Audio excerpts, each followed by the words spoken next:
Hello and welcome to Watch From Home Theater, our little corner of the internet here at IGN and Cinefix, where we get to watch movies together even while we are properly social distanced. I am Clint Gage. Thanks so much for joining us. Today we got some very special guests for a live commentary to Rogue One, a Star Wars story. But now, here's what you got to do to watch along. If you got Disney Plus, go ahead and get Rogue One queued up to the very beginning of the movie, right there before the Lucasfilm logo starts up. If you own it on iTunes or Blu-ray, same deal, queue it up. If you've got a hard copy, sometimes they got all that FBI warning stuff. Just get past that, get to the right movie right there in front of the Lucasfilm logo. That's where we're going to be starting from here in a minute. Now, if you don't have any of those things, Disney Plus is offering a free 14-day trial. There's a link in the description. So go get yourself signed up for free so that you can sync up with us as we're watching along. While you're down there in the description, there's also another link to the IGN store. And if you use the promo code ROGUE, you'll get an extra $5 off of any Star Wars shirt in the IGN store. So if you're not currently wearing a Star Wars t-shirt, here's your chance to get one $5 off at the IGN store. So that is enough business. While you guys take care of all that stuff, let me introduce my co-host this week, Max Scoville. Max, how you doing, man? How's it going? Welcome back for another week of Watch From Home Theater. I think I pretty much just forced my way in here. I just was like, oh, you're watching Star Wars? I like Star Wars. Let's watch Star Wars. We can watch Star Wars. You didn't give us much choice. It had to be you. But the aforementioned very special guests, we have our Rogue One writers, Gary Whitta and Chris Weitz. Guys, thanks for being here. Hi, thanks for having us. Thanks so much for having us. Good to be here. Thanks for joining us from your quarantine. I am, as you can see, shoved into a dark corner of my garage this week. It's the only space I get to call my own. But you guys look a little more comfortable than I am. Honestly, Chris looks very comfortable. Chris looks downright casual. I'm here in my boudoir. The children are outside dominating the rest of the house. And almost certainly they will interrupt this at some point.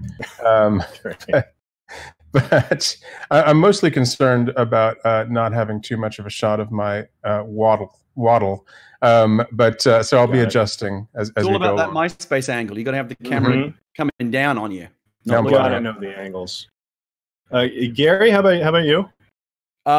This is welcome to my own boudoir. This is my office here at home. This is where I work. It's also where I stream. That's where I have the fancy lightings. Twitch.tv/Gary Whitta. Animal Crossing mornings, every morning at 9 a.m. I like to play Animal Crossing. And I usually stream Wednesday nights as well. This is actually my regular streaming night. I bumped that because I'm doing this instead. But after we're done with the movie here, I am going to start my regular stream over on my Twitch channel. So if anyone here wants to come over, maybe we'll do like a little after party back at my place. I'll do some additional Q&A. Let's see how it goes. Nice. The after party over there on Gary's Switch. Well, let's talk briefly while everybody's still getting queued up. Let's start talking about this movie, Rogue One. So one of the things we wanted to talk to you guys about, the idea for the movie originally came from John Knoll, correct? That's right. John is the chief creative officer at ILM, and he's a stone cold genius. He and his brother also invented Photoshop. It's like when I first met him as a nerd, knowing his history and all of the amazing things that he'd done working on the Star Wars movies for decades, a legend at Industrial Light and Magic. I was very, very nervous to meet him. But he was the guy that first came up with the idea of, hey, let's do movies outside of the saga. We can tell all kinds of other stories.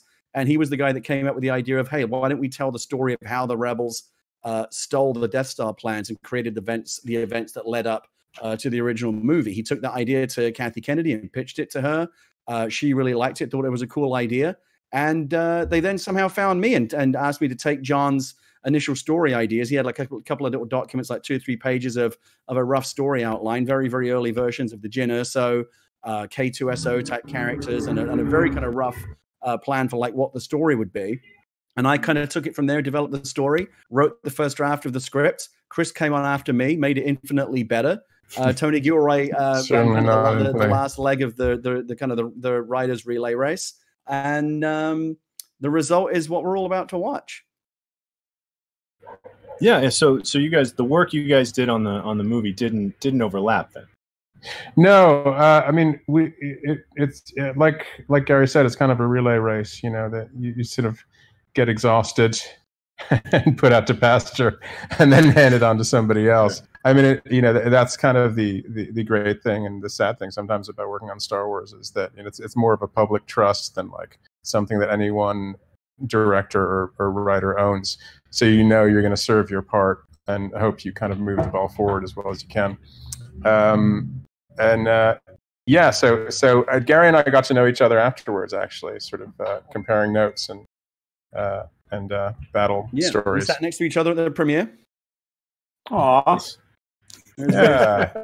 When our names came up on the screen, we kind of nudging each other, like, can you believe this is happening? Like, it was still surreal. Every time Chris and I see our names up there in the blue letters, it's just magic, because you grew up watching those movies with the Starfield and the John Williams music playing, and seeing George Lucas's name up in the classic blue letters. When I saw my name in those blue letters, I almost cried. It was like the 12-year-old fanboy in me practically exploded. It was ridiculous. Yeah, it's really special. And one of the interesting things about seeing it at the premiere was, like, once you stop working on the movie, essentially you go dark, right? Like your Lucasfilm email is shut down and everything, because security is such a huge concern, that they want to sort of keep tamped down on as much information as possible, so there's like as fresh as possible when it comes out. So both Gary and I were seeing a movie that we hadn't worked on in a while, and that had changed, of course. Like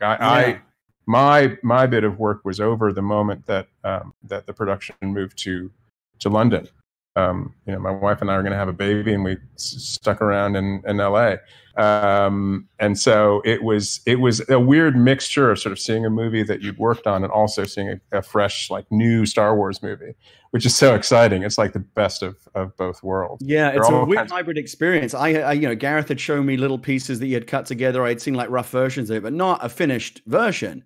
As Chris said, the first time that we saw the whole thing fully finished, cut together with all the visual effects and everything, like fully done, was at the premiere. And it's a weird kind of hybrid experience, because there's a lot that you recognize. Oh yeah, there's the scene that I wrote, and there's the scene that I was on set the day that they shot it, and a lot of it is familiar, but then there's other things that you're genuinely seeing for the first time. You're like, oh my God, that's so cool. Like, so you're kind of watching it from the inside and the outside, both as a fan and as someone who worked on the movie.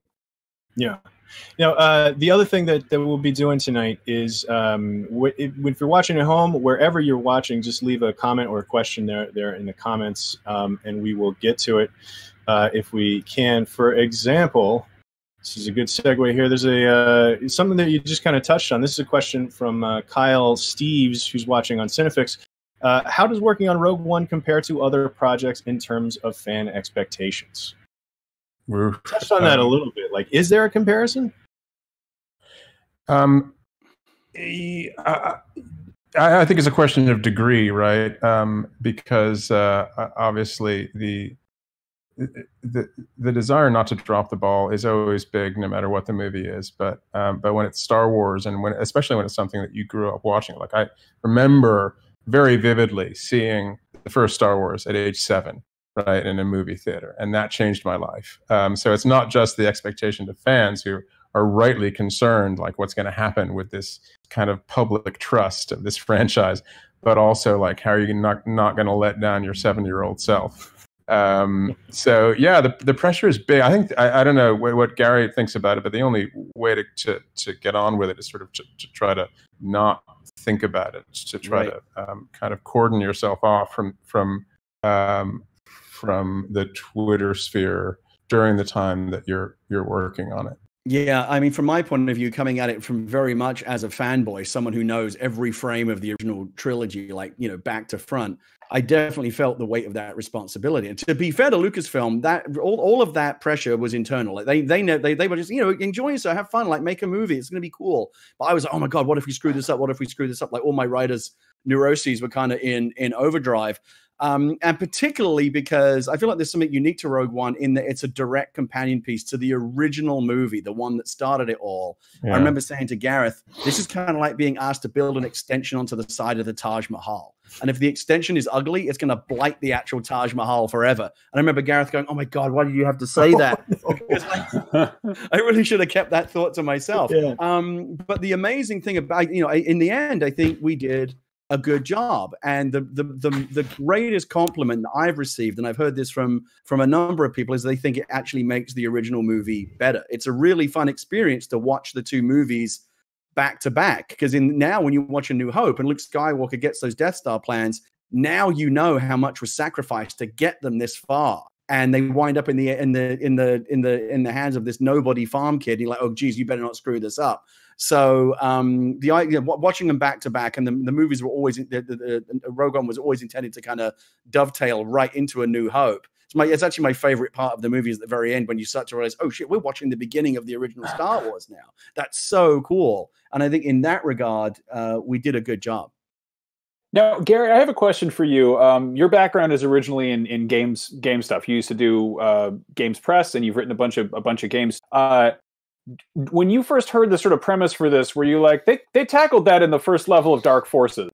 Mm-hmm. You know, it's funny because one of the things I had to do in researching this was look at all the kind of versions of how this is not the first time that the story of the Death Star plans being stolen has been told. It's just been the first time it's been done as actual canon. As you know, all of the extended universe, what's now called the Legends universe, was never really officially canon. Those stories existed, but they weren't like canonized into like the official Star Wars history. So Kyle Katarn and the Death Star plans and Galen Marek and all these other versions of the story that I've been told. I mean, I looked at them, but I never really felt like we wanted to crib anything from them. I felt like we could tell our own original story. So even coming from a gaming background, I never really felt any responsibility to those other versions of the story. I saw people online think that, or some people think that Jyn Erso is a nod to Jan Ors, who was sort of Kyle Katarn's counterpart in Dark Forces. Is that just a totally... I don't think so. You'd have to ask John Knoll. He came up with the name Jyn Erso, but as far as I know,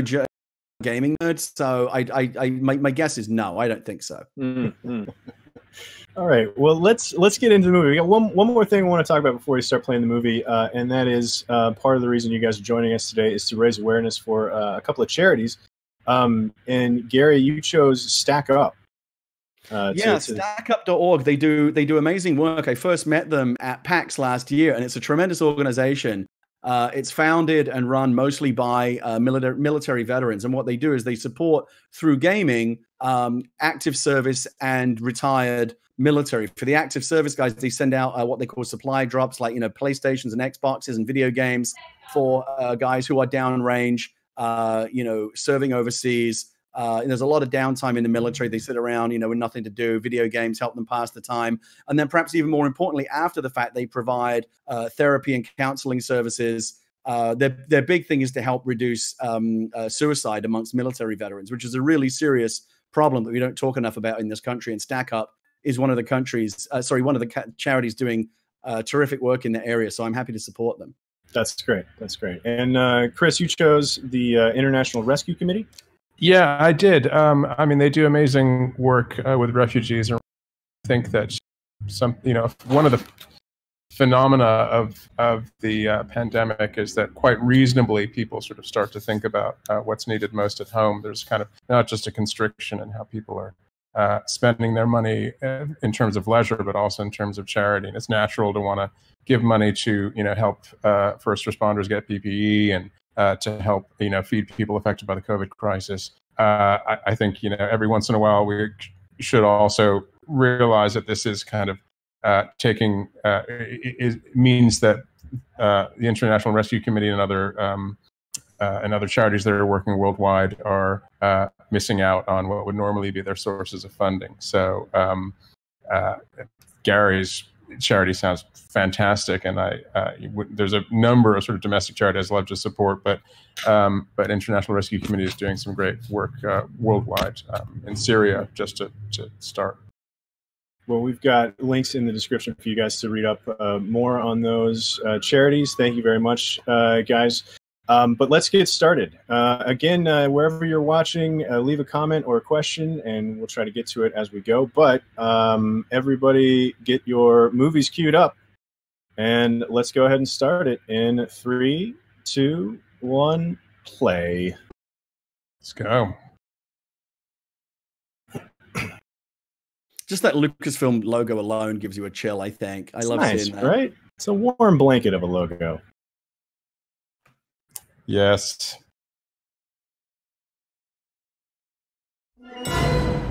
Now, the way that the movie opens is really one of the first interesting conversations that Gareth and I had. Well, should there be an opening crawl?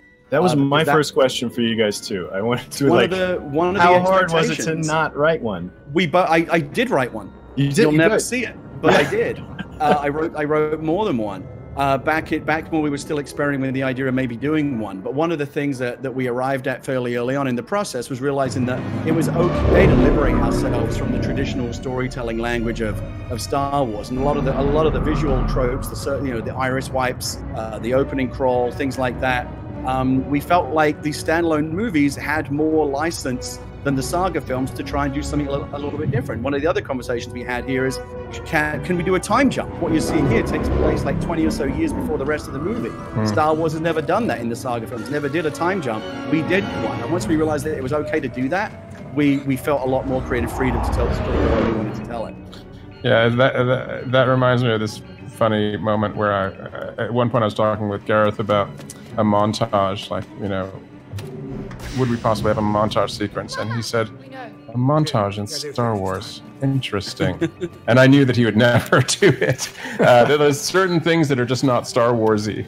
And that was the thing. Is like the first conversation was, can we try and do different things? We decided yes, but then beyond that, it's like, well, you still have kind of a gut feeling for what feels like Star Wars and what doesn't.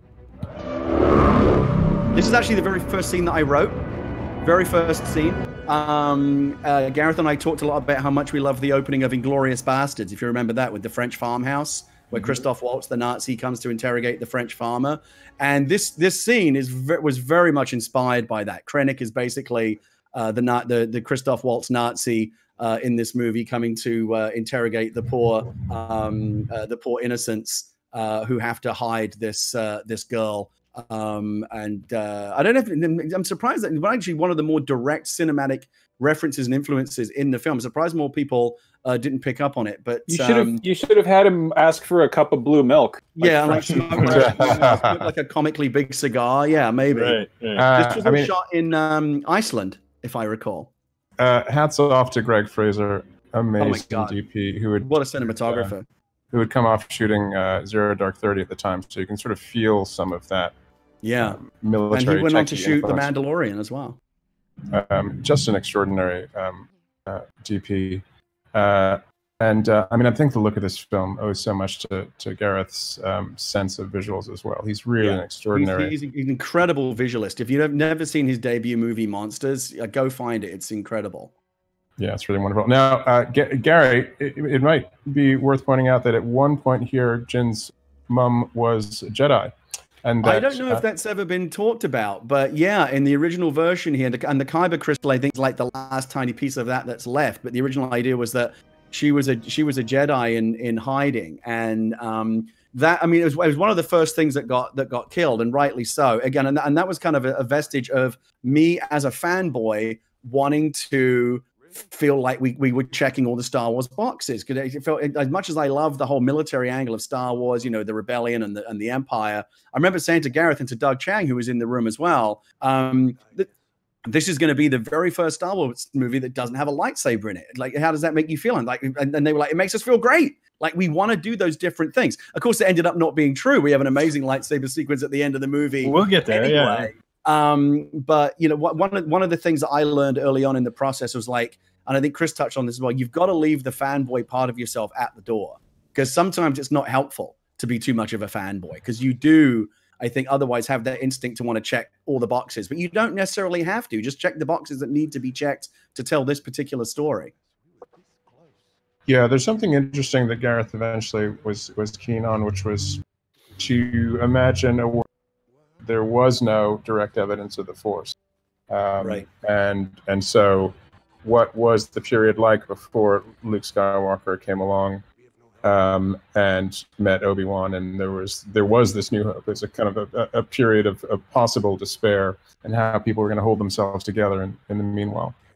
And of course, one of the things you're seeing here in this opening scene is just, and it's all through the movie, is like this movie is acting tour de force all the way through. You've got like Mads Mikkelsen and Ben Mendelsohn in this scene, and it's just amazing actor after amazing actor. And I remember I'd sit around talking to Gareth about fantasy casting, like who we would put in these roles. And I'd say, do you think we get that person? And Gareth was like, it's Star Wars. I think we have a good chance of getting whoever we want. And in the end, you know, we did. Ben Mendelsohn was all Gareth. He's upset. He had seen Ben Mendelsohn in some of his early work and really, really wanted him. And of course, he was perfect. Mads, who's a tremendous actor. Mads Mikkelsen and I were actually inducted into the 501st Legion on the same day together, which was a very nice treat for me. Yeah, congratulations.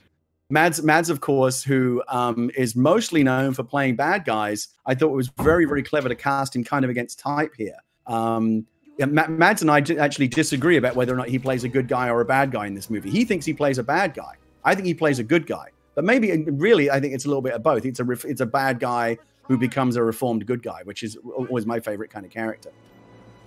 Yeah, so that's interesting. Gary, I'll do you one better on that, actually, which is that I think where Gareth and I eventually got with the backstory of that was that he originally had intended to be able to use kyber crystals as kind of a source of energy for the galaxy so that there would be no more conflict.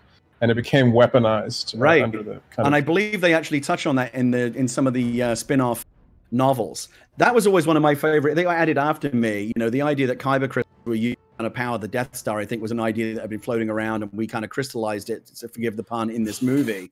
But I always loved the idea because Jedi lightsabers are powered by kyber crystals, right? And so the idea that this crystal, which had once been used to power the weapons that protected peace and justice in the galaxy, are now powering the weapon that threatens all of that. And I don't know how much of that was really deliberate, but like after the fact, it kind of occurred to me that there was a nice bit of poetry in that idea. The Stormtrooper doll is a Gareth touch. That's yes, it is. Yes, it is. Classic Gareth Edwards. And this scene changed in many ways. Jin's mother was a and it changed in many big ways. But like in many ways, a lot of the original DNA from my scene is still here. The idea that, you know, Jin is orphaned, runs off, hides from Krennic, is found by Saul Guerrero, who adopts her and becomes kind of a weird mentor, father figure. All of that DNA is from my original story and from my original script. And as much as things change, it's still incredibly gratifying to me to see that so much of that original DNA that I put into the movie made it into the final film. How did Saul Guerrero get involved? Because he'd appeared in the Clone Wars before. Gareth was really, really interested in the idea of it not being black and white.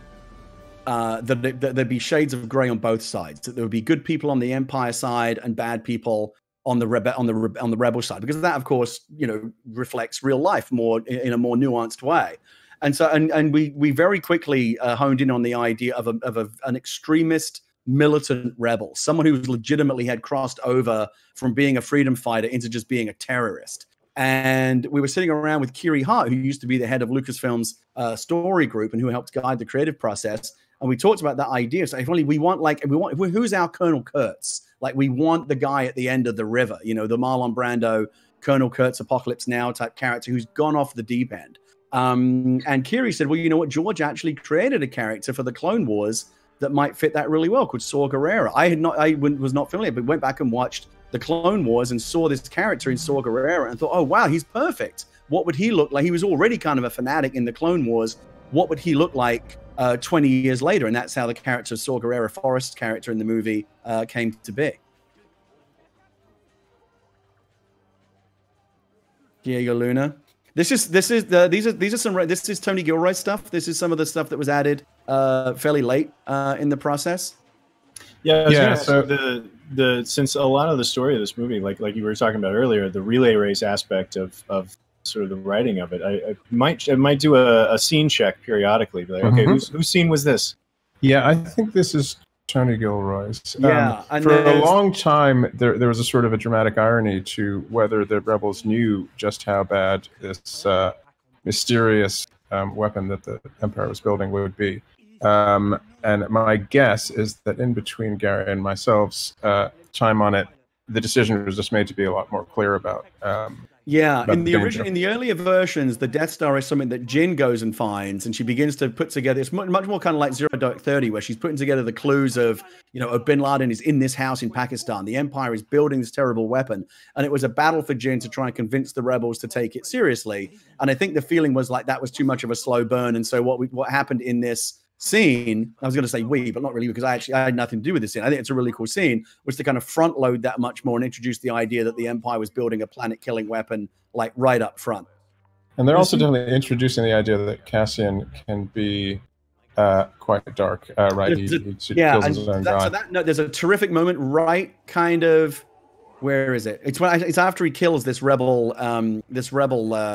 mole here. There's a look. Watch out for it, because you're going to see it in just a moment. He has to kill this guy because he's now got information that is vital to the future of the rebellion. But the only way he's going to get it out is if he sacrifices this good man. And right here, just a beautiful bit of acting as Diego realizes he's just lost another little bit of his soul in the fight for justice. There's your morality is often your first victim, and that's one of my favorite little pieces of acting. It's very subtle, but it's one of my favorite pieces of acting in the movie. And this is Jeddah, which Chris came up with. At Gareth's prompting, for a while we had Ord Mantell.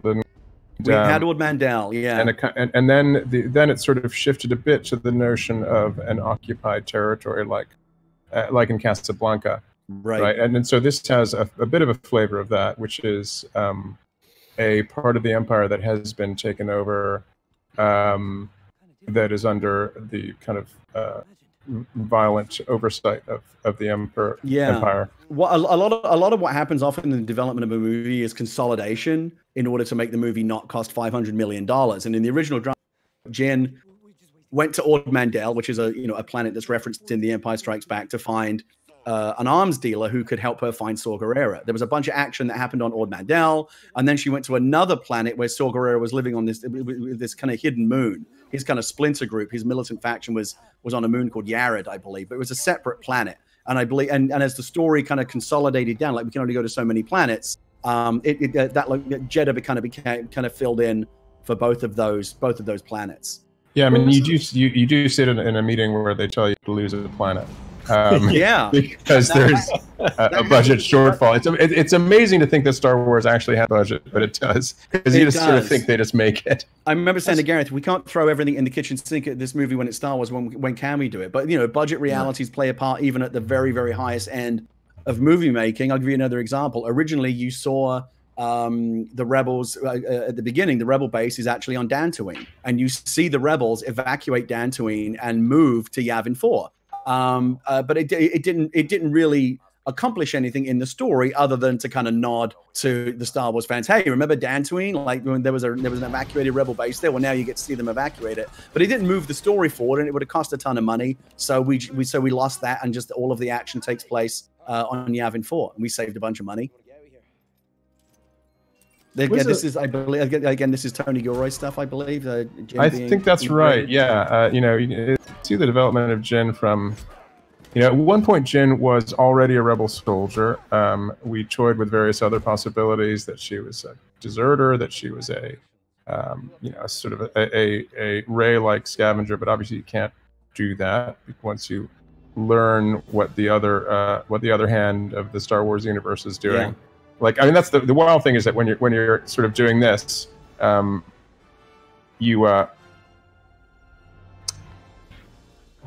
somebody's calling me. The title cards here is another thing that I didn't know we were going to do.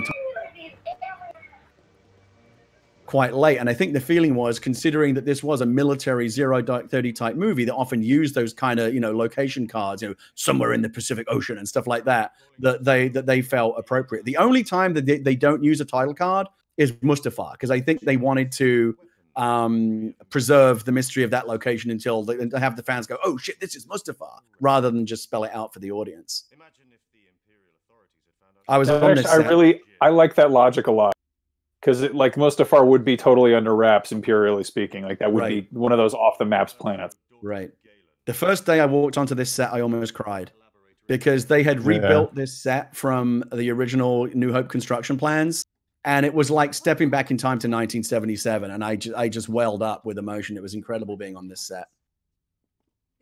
Yeah, it's fabulous. The amazing Genevieve Riley, who played Mon Mothma in scenes that were cut out of, I believe, Revenge of the Sith.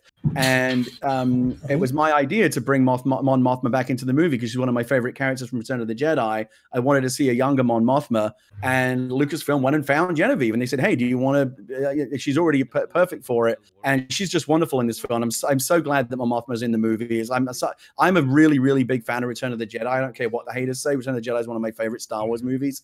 And I put all kinds of little nods and homages to Return of the Jedi in this movie. And having Mon Mothma in the movie is one of those things. I'm so glad they got Genevieve Riley because she's just perfect for this role. Love an alliterative character name as well. You know, you gotta love it. You gotta love it. Yeah, this scene is one that seems fairly pivotal in the whole movie. Like here's where we're sort of heading off on the mission. How much did this scene get worked on and retooled? Quite a bit. Let me see. There was a point where it was really its closest analog was the scene in Apocalypse Now in which Martin Sheen's character is told to go and assassinate Kurtz. Right, it's kind of a smoky room with a lot of conspirators, and this is a much more stripped down version. And sort of there's less intrigue and more about sort of trying to really set the plot in motion. And this is when we first talk about Saul Guerrero. And again, I love the idea that not all rebels are.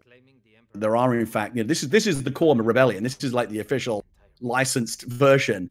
But Saul Guerrero, who was previously a rebel general, at some point had a falling out with Dodonna and Mon Mothma and the other rebel leadership over the way that the war against the Empire was being prosecuted, and decided that he was going to go and set up his own extremist faction. And that has become like a huge PR nightmare for the rebellion because he's going around, attacking civilians and blowing up all kinds of things that aren't helpful to the larger effort against the Empire, but they can't control him. And so I love that idea that, again, there is one rebellion, but there's also these other more militant factions out there that aren't, and they're not all necessarily singing from the same hymn book. I love that idea. And here's my other favorite. Jimmy Smits is so great. One of the things I love.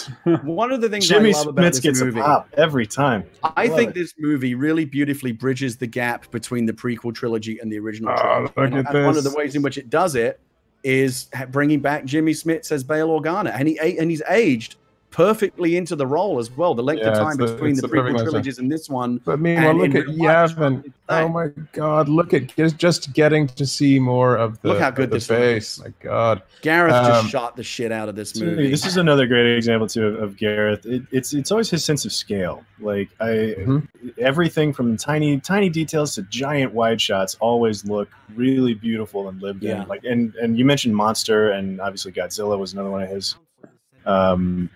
That's one thing I've always been so impressed with by his stuff. It's just that Gareth can compose a shot unlike almost anyone I know. He's phenomenally talented, sort of thing. And it's such a thrill to see this base that we saw so little of back in the day because budget was so limited, to really fully build it out in this way. And that set was a fully contiguous interior exterior. You could walk from inside that rebel base where they just were earlier all the way outside in one continuous shot. That whole thing was built in one location. It's a place called Cardington Sheds in southern England, and they did an amazing job. They suited you up, didn't they, Gary? For one they of these did. Were you in the background there somewhere? I know my pilot, who I call Red Zero, died heroically on the cutting room floor. They suited me up. I got to do a whole thing where I walked across the tarmac with my helmet under my arm. I walked right past Felicity. I was so happy when I saw it back on the monitor. And the bastards cut it at the last minute. Wow, you were still there. I was there. I was there. No one can take that away from me. Can you tell us about K2SO and how he came together? Because I get the sense that's a lot of Alan Tudyk in there, but like, what was he like on paper? K2SO is a great example of how one character can have many fathers, in the sense that John originally created him. He came up with the name K2SO, and he was originally a rebel. I think it was called like a rebel logistics droid, and John just said, I think he looks like a black C-3PO, and I was like, okay, and I couldn't tell, like, do you mean black like the metal is black, or black like Sam Jackson? Like, I couldn't tell exactly what he meant, but I think he meant a little bit of both. Like, he wanted him to have a little bit of attitude, and one of my big contributions was I had this idea, well, what if he was an Imperial droid who had been captured by the rebellion and then reprogrammed? Like, you can see how that could come in really handy in all kinds of situations. And we always and that stuck, and that's who K2SO now is. He's a recaptured, reprogrammed Imperial droid. And I started to give him his acerbic personality. We never really talked about this in depth. The idea was that when K2SO worked for the Empire, he was very, very limited and restricted in how, yes sir, no sir. He had to kind of do as he was told. But once he was reprogrammed and kind of liberated by the rebellion, and he was able to kind of speak his mind, boy, is he going to do it. So that's why he talks back to everyone. And then Alan Tudyk came along and really kind of imbued him with that comic personality. And then Chris and Tony, continued to rewrite his dialogue and give him more life. So, me, John, Alan, Chris, Tony, everyone has a little piece of kind of K2SO's parentage. Great. That actually leads to a question that showed up on YouTube from Inverse Agonist, who's watching. Do you guys know who was cast in the roles when you were writing? If you did, how did that affect how you wrote the characters? If you didn't, how did you feel about the casting? So Alan Tudyk is one that you started before you knew he was on, I guess. So most of the casting happened after the fact. The only ones that I knew for sure were going to get cast were Ben Mendelsohn as Krennic, because Gareth was absolutely insistent, and Forrest Whitaker. Like there was only ever one choice for Saul Guerrero, and that was Forrest Whitaker, and we're very fortunate that he said yes. I remember it came down, I'm not going to say who they were, but it came down to 3 choices for Jyn. That was the final shortlist, and Felicity ended up winning out, and I'm glad she did, because she's terrific. She's fabulous. Yeah, I was around when some of the casting was coming online. When Jiang Wen and Donnie Yen were cast, when Mads was cast, Alan Tudyk. So, obviously it's great to be able to sort of figure out how somebody's going to sound based upon what you know of what they've done before. And Chris Bodie, right here, this is a character you brought into the story, wasn't it? It was it? God, memory becomes hazy, but yes. Who can tell?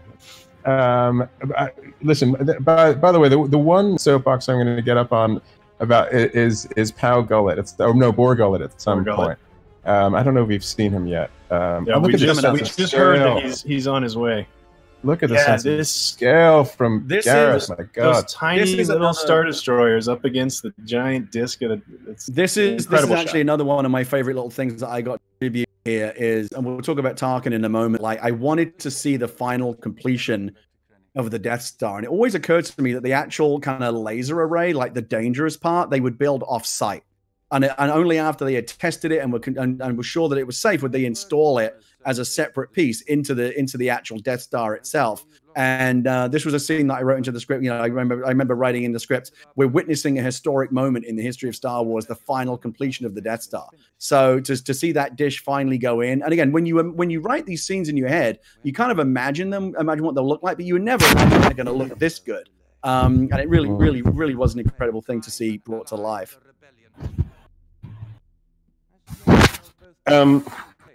So Tarkin, wow. This was one of the things that John Knoll said that they could do. Yeah. And they kind of built the parachute as they were falling. One interesting thing about it is that obviously you can't scan Peter Cushing, but what John Knoll explained to me they were able to do was to take shots from the original Star Wars and also unused takes, and treat when he would turn in a shot as though it were, their version of a 3D scan, right? So to extract this very accurate image of what he looked like was this kind of extraordinary technical achievement on its own. Really amazing stories behind that. I remember saying to John, I feel like to be in the movie, like this movie literally takes place like in the hours and days before A New Hope, and so Tarkin's obviously in A New Hope is a critical figure on the Death Star. So if he's not there now, like where was he? And so I said to John, who is not only a writer on the movie but also responsible for the visual effects, I feel like I want to put Tarkin in the movie, but how do we accomplish that? And he said, don't worry about it, we'll figure that out. That's what we do here at ILM. We figure out how to do impossible things. And I took him at his word, but when I first wrote Tarkin into the movie, I wrote him like he was always shadow. He was kind of, I was trying to give ILM as much wiggle room as possible. Like he didn't have a lot of dialogue. He wasn't in the movie a lot, and they eventually wrote him into the movie way more and gave him much more dialogue because ILM were confident that they could really do it. One of the things that they did that I thought was amazing, because John knows everyone in the visual effects world. John actually found, I don't know if you remember, you probably won't remember this, but Peter Cushing was in a movie called Top Secret, the Val Kilmer movie from back in the 1980s. And for that movie, Peter Cushing had to be fitted with a prosthetic, because there's like a visual gag where he has this huge eye. And so they took a mold of his face, like a 3D sculpt of his head. And John found that sculpt and 3D scanned. I mean, sitting in someone's shelf in a prop workshop for decades. He found it, brought it to ILM, 3D scanned it, and that ended up being a part of how they recreated Peter Cushing's face for Tarkin. That's incredible. The fact that all that stuff is still sitting around is those guys don't throw anything away. I know. We talked about it. We had Greg Nicotero on a couple of weeks ago, and we talked a lot about stuff like that too. It's just like the amount of the props and everything and the molds that are all still there somewhere. You just got to know where to look. So again, shots like this, just a Star Destroyer kind of hanging in the things that you've never seen in. That was one of John's big things. He said, "I want to see things that have never been seen in Star Wars before," and this movie is filled with stuff like that. Yeah. And yet, you also tie it to that the binoculars, which are straight out of New Hope. Right. Right. The particular kind of video quality when you look through them. Right. And all the little furniture around them. Yeah, it's perfectly done. What I love about what Chris did with Jeddah here was, again, this is a military. It's not about the Force. It's not about the Jedi. We're not going to have people running around in hoods and lightsabers. And yet, you want to have some kind of sense of that being still part of this universe. And I thought that what Chris brought to this with Jeddah and the Temple of the Wills, and Chirrut being not a Jedi, but someone who feels connected to the Force in some way, I thought was a really beautiful way to kind of bring some of the energy into the movie without it being like a big part of the movie. Well, thank you, Gary. It's very kind. I thought it was very clever. And yet, Ord Mantell was interesting too. I think that some of that kind of comes out in Last Jedi, actually, in the casino. That's right. Yeah. Scene. Feels like. Yeah. There are all these kind of modalities that get used, and like nothing ever really gets totally abandoned. Borg Gullet. Okay. Let's talk about Borg Gullet. Let's talk about Borg Gullet. Now, he seems like a monster here. The first version of him. This is my great sadness in life is that on the cutting room floor is a Borg Gullet who is a memory trader. Right, he lives on memories, and he especially he especially delights in traumatic memories. That they feed him, they're more delicious to him. So there was at one point a kind of a space Hannibal Lecter scene where Borg Gullet made Jyn trade her traumatic childhood memories for information that she wanted. That is all I have to say. Wow. Yeah, it makes me sad that it's not in there, and yet I understand. That's really cool, though. Yeah, that can be fun. But and it's generally true. Like I've got ideas to use them in one movie. I'll find a way to use them in favorite ideas that we all carry with us, and that's definitely true in Star Wars. Like many things that you've seen in Star Wars started as an idea for something else, didn't fit, but it got repurposed elsewhere. Here we've got this little cameo. Let's really quickly talk about our guys here. The luckiest guys in the world. They just survived the destruction of Jeddah, only to get killed by a Jedi the next day. They're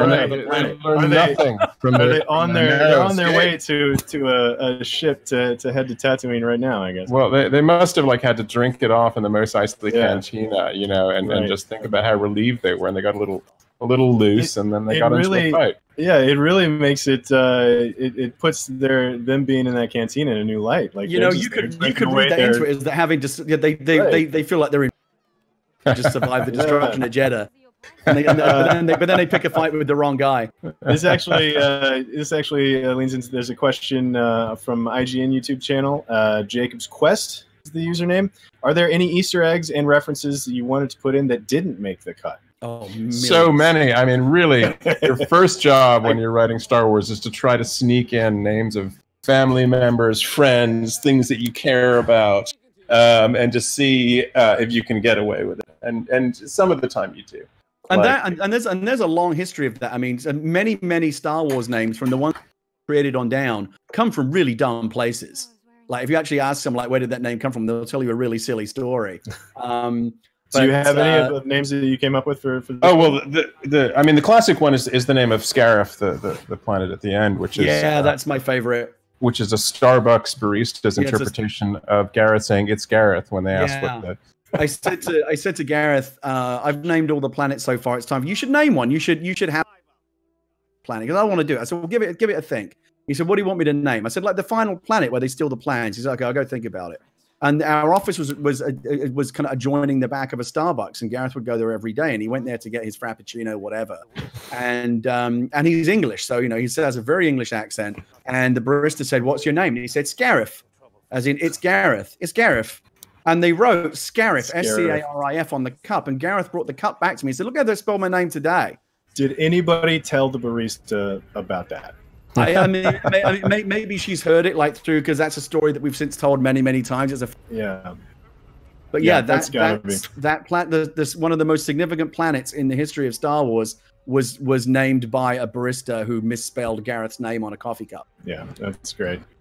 Real quick, let's do a real quick check-in before this action sequence gets going here. But if you're just joining us, we are watching Rogue One with Gary Whitta and Chris Weiss. If you want to join us, queue up your Disney Plus. If you own the Rogue One's on Disney Plus, if you own it on Blu-ray or iTunes or whatever, queue it up there. There's a timer on screen right now that shows the time code where we're at, so you can fast forward to right the exact spot so that you can sync up with us again. But there we go. That's the business. And let's get back to this great practical effects little guy in this battle sequence. I love that little guy. That's Warwick Davis. Yeah. Star Wars legend. And this is all, you would never guess it because that's the magic of Star Wars, but this is a set build on the back lot at Pinewood Studios. Classic screenwriters will tell you this is what we call a save the cat moment. Sure. Where the hero does something sympathetic, risks their life to save an innocent, so that we like that character. Otherwise, you might not like Jim. Otherwise, you might not like her. I hadn't liked her at all up until that point. Well, the sad thing is that kid presumably dies in inspiration. Yeah, I mean, she saved her life for 2 hours, maybe. Yeah. But this is a great battle, and the kind of the kinetic, again, this is kind of what we wanted to go for. Something a bit. It's still Star Wars. It's still being put out by Disney, but we wanted this war to look like a proper war. And this really looks like something that you might see happen, in Gaza or the West Bank or something. Right. And that's a terrible reference to make, but we wanted people to feel like this was a real war, a real insurgency, and it wasn't just about stormtroopers kind of hassling, the guy on the street corner, but there was real, real lives at stake every day. A very street level battle. Yeah, street level is a great way to put it. I had another question, but it's gone because this action sequence is that good. Stormtroopers missing their targets as always, fortunately. But this, I mean, they're just beautifully shot, beautifully photographed. The choreography of this action, and here's Jin getting a little close quarter combat here. And the first moment I think that Cassian really realizes that Jin is no one to be messed with. This is a good joke. I don't know who came up with that, but that's a terrific gag. Yeah, it's not me. It's probably me. I'm guessing that was Tony, but I gotta give him credit. That's a great gag. In terms of the action, how specific did you guys get in your scripts about some of the action sequences? I mean, speaking just for me, when I write action generally, I try not to choreograph too much because that's not my thing. When you're writing, the only thing that you need to make sure that you write well is what that action scene means for the story and for the characters. Action can't just be shooty for the sake of it. It's got to reveal character. It's got to advance story. You want to make sure you hit those moments in the scripts. But in terms of and then Jin has an uppercut and she pulls this out and does this, and that kind of specific choreography at some point is going to be handled by people who do that for a living. And so I'm happy to just wait for those guys to come in and make it look good. Absolutely. I mean, I usually put in enough to pretend that I'm not half-assing it and trying to get away with just saying an amazing action sequence happens. And then the best car chase you've ever seen. You know that somebody else who does this for a living is going to come in and actually turn it into stunts and what's going to be necessary for the CG. Now, Chira Imwe here, who's another Chris Weitz creation, the amazing Donnie Yen. A lot of people think I got a lot of grief for another. Didn't you do that already in the Book of Eli? Look at me, that was Chris. I had nothing to do with that. I would not pull the same trick twice. But I'm very glad Chris did, because I think he's a terrific character. Well, Gareth sort of ordered up a Zatoichi type guy, and I had been messing around with Gareth about a sort of a Force priest. So they became basically the same guy, and actually we also came up with this kind of counterpart to Chirrut, who is Baze Malbus, who originally was a murderer and criminal, and Chirrut was kind of his father confessor figure, and they had a weird symbiotic, possibly codependent relationship in which Malbus would commit the crimes and Chirrut would forgive him for it. Right. But in this film, they are both guardians of the wills. They're sort of. But you still get a sense of that, Dinah. They're a great mismatched buddy pair, right? And that Donnie Yen fight choreography was incredible. And when Baze kind of saves him at the end there with that heavy weapons barrage, it almost reminds me a little bit of Indiana Jones shooting the guy in the market. The guy with the sword. Yeah, I mean that's like to your point about getting across the right character beats in an action sequence like that. That shows their dynamic really, really cool and really quickly. Shoot. Oh, and speaking of character names, Malbus was my half-elven 10th, 11th level fighter magic user in D&D when I was about 11. So, we coming up with names Easter for eggs. Star Wars characters is really hard.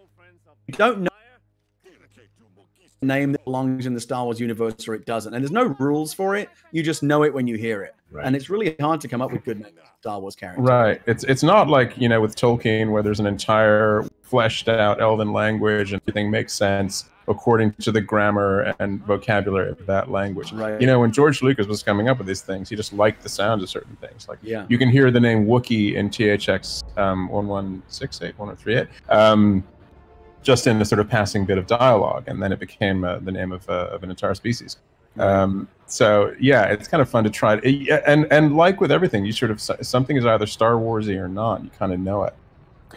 You just know it when you hear it. Sort of a follow-up question to how you write action sequences. How deep do you go for like the weird background aliens? You've got sort of known quantities like Saul Guerrero, but you've got Adrio Two Tubes here, and like people who get all these weird backstories. Do you put any of that in there, or is that all story group kind of fleshing? No, that's the amazing thing about even something with as strict a canon as Star Wars is that you actually, I think Gary did too, that you actually have quite a lot of freedom to come up with new stuff. You do, and so long as it doesn't grossly violate what's canonical, and you've always got Pablo Hidalgo to talk to and run things by. It's you're in pretty good shape. So I actually think Two Tubes was Tony Gilroy or maybe somebody just before him. But there's such joy in being able to make up these new species and characters. There's so many great little details in every scene. I don't know how many people ever really pick up on it, but the guys here in Saw's hideout are playing like an old wooden version of Djarik, the Star Wars chess game. Like no holographic characters, just like original wooden pieces and things like that. I just think are really, really cool. That's like and that guy is Doug Chang. Bib Fortuna's cousin is canonically in this scene. I don't know if that was something you planned for, but I think a lot of that stuff gets added later when they actually get down to the nitty gritty, and some of it's day, like someone has a bright idea on the day. But when you're just doing like the actual broad strokes of the story, you don't want to just geek out and go, oh, what about this cool little character? Like if it's not important to the story, it's not something you have to worry about today. And the little details and the cool a weird alien here or there or whatever, that's stuff that I think gets added much later in the process. Once the rubber really hits the road of shooting the scenes.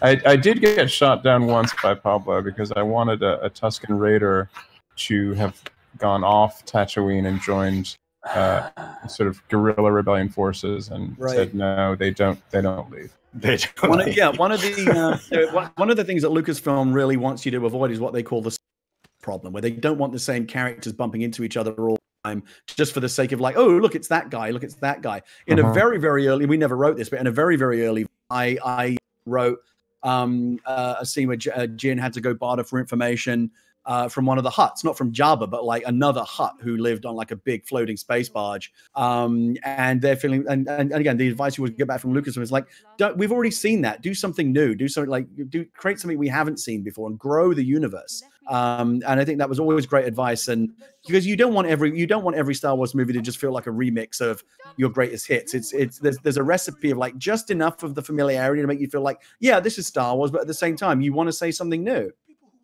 And speaking about developing new things for the universe, we actually have another question from IGN's YouTube channel, user Fardog. Can you guys speak about the development of the Guardians of the Wills, and if there was talk about what the actual Wills are? I've always been interested in Lucas's Wills ideas. Yeah. So, well, when Gary will have his own thing to say about it, I expect, but when I came on board, I thought, well, I want to go into some deep George Lucas stuff, and so I looked at the original screenplay of Star Wars, which is pretty cuckoo bananas, like in terms of its ideas, right? There's some amazing things in it, right? But it's like unfilmable. It is gigantic. It is like just kind of shaggy, and so. I was like, oh, I'm going to take some things from here because there's so many cool things in it. Like Starkiller, and you can see that happening in other movies in the Star Wars kind of like Starkiller base. Originally, Luke was Luke Starkiller, right? Yeah. And so the Wills, there was a book. The Book of the Wills was originally the sort of the great Bible tome that all of these movies were adaptations of, right? So I thought, oh, that's kind of cool. Wills has a good sound to it, and I like the idea of these people who are sort of keeping an old faith alive. So we're gonna go there. Now I believe that there's also a notion of the Wills somehow connected to midichlorians that I don't fully understand. I confess the metaphysics of it all. But I was just kind of doing some magpie poaching from deep old stuff, and like actually. Sure, it doesn't say this, but originally the Force was called the Force of Others by Lucas, and I had Chirrut often referring to the Force of Others rather than the Force. And again, those are really, really deep cuts that only the hardcore fans. But it's nice to have those super deep cuts. So this is again, this originally happened on. This was a different planet, but this is something that remains from my original script, where they've located Saul Guerrero's base. They know that Jyn Erso and the rebels are there, and they want to destroy it. And Krennic recognizes that this is an opportunity to test the Death Star. And where this came from was, again, John said to me, I want to see things that have never been seen in Star Wars before. And one of my first big ideas was, well, here's something I want to see. What would it look like to be at ground zero when you get hit, a planet gets hit by the Death Star? Now we know that if you're on Alderaan, it doesn't look like very much at all. 1 minute you're alive, the next second you're dead. So we played around with this idea of they need to test the Death Star. They don't want to blow up the whole planet. When you test a major weapon system for the first time, you don't test it at 100% power, you test it at 10%. So, and all they need to do is destroy the city. And from that came the idea that, well, we can actually do this amazing scene where we see, the cataclysmic destruction of, again, when you see Alderaan destroyed, it's almost kind of an abstract thing. You don't really feel, Obi-Wan does, but you don't feel the deaths of like 5 billion people. So what does it look like to actually be at the same level as the poor bastards on the ground as it's getting hit by this mega weapon from space? And I pitched Gareth this idea of the U-Wing escaping Saw's base, literally as the Death Star is causing so much devastation that entire pieces of topography and mountain ranges are kind of folding over in on one another, and the U-Wing has to kind of chart a course out. And all of that ended up in the movie because I think Gareth always liked the idea of like a spectacular sequence like that, basically escaping a Death Star blast. Yeah, it's cool. There was, of course, like some really fancy footwork we had to do at one point when Saul's moon was going to be destroyed. You know, the notion that the first time you see the Death Star destroy a planet is in episode 4, right? So for a while it was called a moon, and that was kind of the loophole. And then it was sort of decided that, and I was worried at one point that if you have the Death Star that doesn't blow up a planet, does it make it somehow less cool? But destroying Jeddah was the way you arrived at. There are so many things that, going back to A New Hope frame by frame, did system Star briefing room when the guy says, "You have not conjured up the stolen data tapes." I'm writing, okay, they've got to be physical tapes. There has to be physical objects, which is great because you want to have that kind of MacGuffin in the third act anyway. But then also there's very much the sense Peter Cushing says it in A New Hope that when they destroy Alderaan, that's the first time the Death Star has fully been tested to destroy a planet. And so, but we wanted to see the Death Star do something. And so we came up with this idea that it would be this 10% power, single reactor ignition, whatever you want to call it. Just a kind of hard, like a smaller test that didn't canonically conflict with the idea that Alderaan was the first planet the Death Star destroyed, but we still get to see the Death Star do its thing. This is some nice stuff, Gary. I think this was you originally. It may have been transmogrified. This got heavily rewritten, but the one thing that survived, which is contribution to this movie, is the idea that the flaw in the Death Star was not an accident. It was not an Imperial oversight. It was an act of rebellion. It was an act of defiance that poor Mads Mikkelsen here had been forced to build this terrible weapon that he never wanted to build. And so because he's smarter than any of these other bastards, the one thing that he's done is built a back door into the design of the Death Star that the Empire don't see because he's smart. Again, his engineering skills are superior to them, so he can build in a flaw that no one else spots. It passes all the inspections because he's a genius. But he knows that if it's there and he can get the information out to the rebellion, they actually have a fighting chance to destroy this thing. So I basically got sick of everyone on the internet going, well, if the Empire is so smart, how come they built a massive flaw in the Death Star? I was like, okay, I'll show you how that happened. This is actually... I really love the fact ultimately that it wasn't an accident. Like, it's there for a reason. And I think any time in storytelling you can make something happen for a reason, then you're on the right track. It's actually, there's somebody watching on IGN.com right now, TK44216, had the question, what were the major plot questions from A New Hope that you wanted to answer in this movie? Which that seems to be one. Well, that was certainly one of them. Where did the exhaust? That is one of the best. Gary, you may not know this. Discussed it afterwards, but there was a point where John Knoll, who was of course a software engineer and kind of gearhead, very very technically sort of savvy, was like, look, like a project the size of the Death Star, there would be hundreds of flaws that could possibly bring down the station. I remember having that conversation with John as well. John, well, we were still having it when I was there. And it makes sense. It makes sense that there would be a flaw. I said, yes, it does, but it's more interesting if the flaw was put there deliberately, and I'm glad that argument ultimately won. Yeah, well, I was like, Star Wars, amongst other things, is also a fairy tale, right? I mean, that's part of its deep strength, and there's only one key that the lock fits in a fairy tale, or maybe three. I've never had much time for that level of nerdery with Star. I don't care. I honestly could not care less about things like that. It's fun to think about and make memes of, but it's not something that we think about when we're actually making these movies. Well, yeah, and I remember asking Pablo at one point, like, how fast does a Star Destroyer go? Like, how fast is travel through hyperspace? And he said, well, we say Star Destroyers go at the speed of narrative, right? Which is like whatever serves the story. Right. And the way I heard it was hyperspace moves at the speed of plot, which is whatever is the most dramatically interesting it takes to get from somewhere to somewhere else, that's how long it takes. Right. So, and story always wins. You try to hide those bits, those kind of chutes and ladders. There's a tremendous amount of nerdy tech stuff that goes into these movies, but at the end of the day, and this is not just true of Star Wars, but anytime you do a sci-fi movie, if it comes down to if nerdy tech stuff and scientific reality can coexist with storytelling, great. But if they come into conflict, storytelling always has to win. And again, this is the stuff that blew me away, because this is what I imagined. Again, a Death Star blast basically creating this absolutely kind of cataclysmic geologic event, and then racing back to the in the original one, it was a stolen Imperial shuttle, because in my version they had already stolen the Imperial shuttle at this point. In the in later versions they stole it later, but so in my version this was an Imperial shuttle they were escaping in.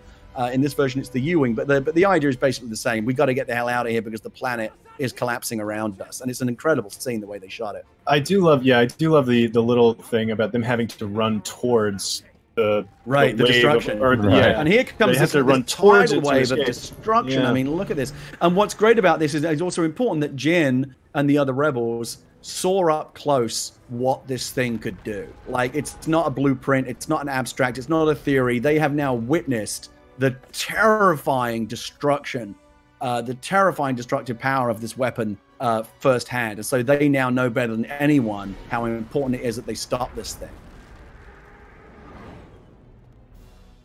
Beautifully shot. Yeah, fabulous stuff. And there goes Saw. And that was always how Saw died. He died. He just stood there and saw it coming and couldn't do anything about it. It was just on a different moon. Right. Yeah. Look at this. I love it. It's like there's like a whole massive like chunk of land, and now the ceiling that is coming down on top of them, and then they hyperspaced out just in time. Oof. Beautiful. Look at that. Now I know Saw is long gone at this point, but I had a little question about that. A lot of people have drawn parallels between sort of his first reveal with Bodhi Rook having the bag on his head and Saw doing the questioning to the Crying Game. Forrest Whitaker is in that position, but with roles reversed. Yeah. Was that an intentional thing, or was that just sort of coincidence? Sorry, I asked the question again. I didn't quite, the way you passed it, I didn't quite get it. When Saw first pops up, he's questioning Bodhi Rook, and he's got him, strapped to a chair with a bag on his head. Pretty much the premise for the Crying Game, where Forrest Whitaker is captured by the IRA. Was that sort of an intentional nod to that, or is that? That's closer to Chris's area, so you'd have to ask him. I think that's more likely to be happenstance, but I think that particular confrontation is Tony Gilroy territory. Sorry, go ahead, Chris. No, please. That's all I got. I was going to say one of the things that really developed a lot. So Krennic and Tarkin all kind of fractious relationship. They didn't like each other, but one of the things that really got developed was the idea of this kind of power struggle over who was going to take credit for the Death Star. Krennic's the real architect of the Death Star, but Tarkin, like any smart bureaucrat, has realized that once all the risk has been taken and this thing has been proven to work, Tarkin's going to now come in and take the credit. That was stuff that I think Chris was the first to really explore that in depth. And there was even a version. I came up with the idea that Krennic's you never see Imperial officers carry sidearms. Krennic does, but he never did anything with it. I think at one point I think we actually shot this scene. At one point, Krennic literally pulls that weapon on Tarkin. Yeah. And I think it was Chris that really introduced the idea of like Tarkin coming in and basically stealing credit for Krennic's work, and I think Tony kind of refined it from there. I think it's right. Yeah, I think that's right. I mean, one tends to sort of think that Tarkin in this version is going to be the same as Tarkin in the next one, but like there was the possibility of seeing that. Oh, I see. He sort of he increased his status by taking credit for this thing that he had been doubting all along. Yeah, and it worked, right? Yeah. Because by the time A New Hope comes about Krennic, he's all about it. History has forgotten him. History is written by the winners. Completely. Like there's really, it's a tragedy for Krennic as well that he gets written out. Yeah, and I think there was. I wish it had been true when you go to the Death Star scene, the conference room scene. There's more than one empty chair. I wish there had just been one, because then I could have come up with the idea that would have been where Krennic had sat, but like he's the kind of the missing man. So yeah, at this point they kind of realized just how bad things are. The Empire really. Again, one of the things that I still retains here is the rebels and then the wider rebellion waking up to the idea that the Empire has finally done something so terrible that they now have to go to the next level. If you remember, in the opening crawl, which was canon for us, it mentions that the Battle of Scarif was the first battle in the war. So everything you see in Star Wars Rebels, everything you see here kind of predates there being a state of open war. And there's this idea that Mon Mothma and the other generals really are desperately trying to, by any means, avoid a war, and are trying to find some political solution to this crisis where the Empire is grabbing up more and more power. And Palpatine, of course, is kind of stringing them along, because all he's doing is all he needs is to string them along long enough for that weapon to be ready, and then it's game over. And so the idea is that the rebels, I think, have been kind of strung along and kind of played for fools by Palpatine a little bit, because they're so desperate to find a diplomatic solution that would avoid the necessity of a full-scale war. But once we realize that the Empire has essentially built a genocide weapon and what their real plans really are, and you see it even in the final version of the film, the rebels finally wake up to the idea that, yeah, the only solution now is war. The Empire is forced out of hand. And I like the idea that this movie is to some extent about the idea that, you know, tyrannical regimes always ultimately fall because they go too far. They get too hungry for power. They eventually do something so terrible that people who are, up until that point, who have acquiesced, are now forced to stand up and fight back. And I feel like that was, if the Death Star had never built, if the Empire had never built the Death Star, I think they probably could have just ultimately won the war and ground the rebellion down just through attrition. But because they got greedy and built this insane weapon, they forced the entire galaxy to wake up and take that war seriously and prosecute the war against the Empire in a much more concerted way. So I kind of like that theory that the Death Star was really the Empire's undoing. Yeah, I like that too. Yeah, and the sort of the rebellion at this point is the equivalent of early in the Revolution, the Continental Congress, who could never get their act together. Right. They're dithering. It's a lot of squabbling factions. Yeah, and the Empire is able to win because they're sort of authoritarian, unified, kind of top down. So now we go to Edu. Real quick planet check. Whose planet is Edu? This is Gary's planet. Yeah. But I think for both of us, it was originally in the first act, and here we are in the second act. And it got moved. So the whole movie kind of got restructured a little bit after they went.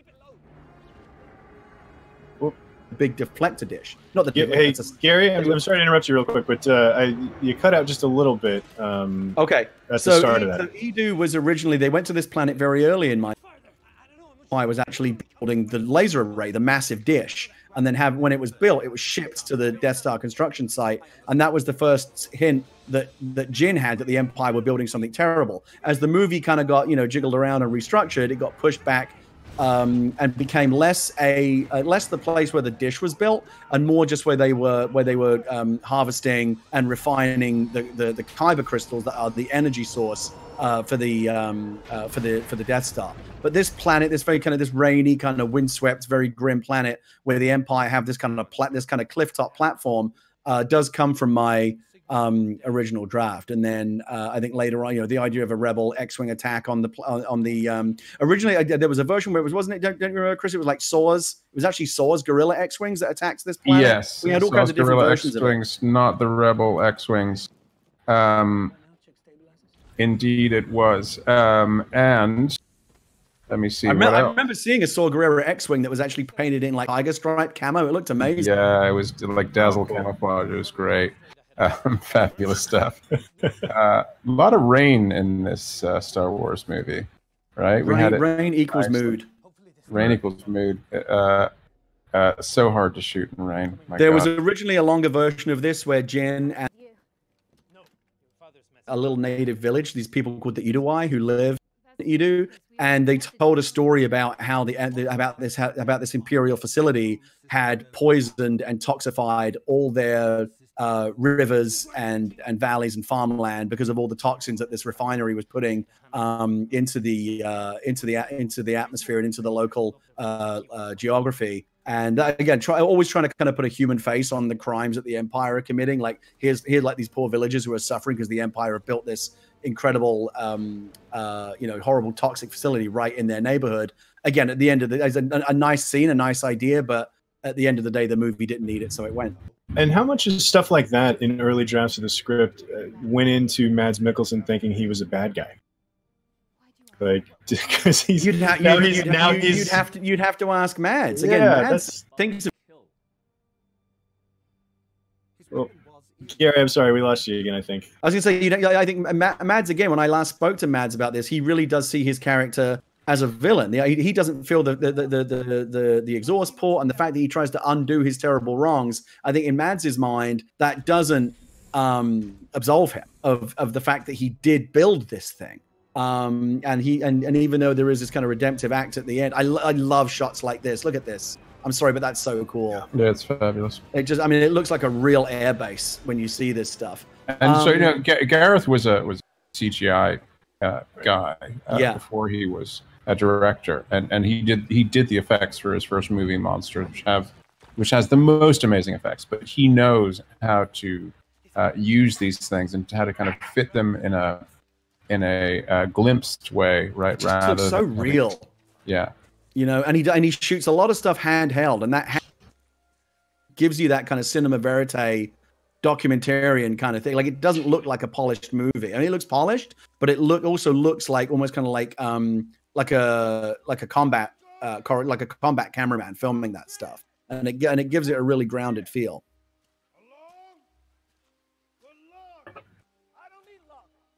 So yeah, here on Edu, what you're going to see here again, a lot of the even later, the point of this scene is completely different. They're no longer here to investigate what this what the Empire are building here. They've gone here to try and find Mads. But a lot of the specifics of the scene remain the same. This whole business you're about to see here with Jin kind of climbing up on this platform, taking out the Imperial soldiers, and you know, they're basically being a lot of kind of action business here. Is again all retained from the very earlier versions of the script.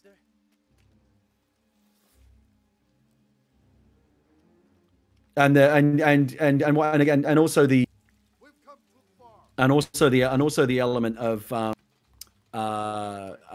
Krennic coming to fit. This was a big surprise in my version in the early script, and it remains a big surprise now that right as they're in the middle of doing this, it's like, oh shit, here comes this Imperial shuttle. Krennic's come to visit. In my version, Krennic had come to kind of conduct like a final inspection of the dish that they were building here. And in this scene, obviously, it's to confront Galen about who's the traitor. But a lot of the mechanics of the scene remain the same. This is also a big moment for Cassian's character here. I mean, in talking about Cassian's arc from, starting at the first time we meet him, he's killing one of his own informants or one of his own guys. He's got these orders to kill Galen Erso on sight without question. And then here we start to see sort of him sort of, obviously he doesn't end up killing him, but like talking about the Galen's arc in general, and what that was like to sort of work with other writers to make sure about Cassian's arc. Cassian's arc, yeah, I'm sorry. Yeah, well, he was always meant to be compromised. I think in Gary and my versions, he was severely compromised. He was a double agent. For a long time, he was working for the Empire. And I think this was a rationale that I added in, was that he had lost people who had been killed by Saw Guerrero. And all he wanted from the Empire was the go-ahead and the ability to kill Saw Gerrera rather than Galen Erso. And that kind of transmogrified along the lines to post me and Gary into a rebel intelligence officer who had done terrible things, and here chooses not to. Yeah, like I say, in the very early version of this name, Cassie at this point, he was in fact he was a rebel soldier who was secretly working for Krennic, but then as he grew closer to Jin and realized that the Empire had built this weapon, he's like, I never signed up for this. I didn't sign up for killing planets. He has a change of heart and flips to the rebel side. But that's after he's exposed as a spy, and at that point in the third act, he kind of has to win Jin's trust back. That was all fun. That was all interesting. I think they actually shot some of that stuff early on, but I think this version ended up being kind of more nuanced and more interesting.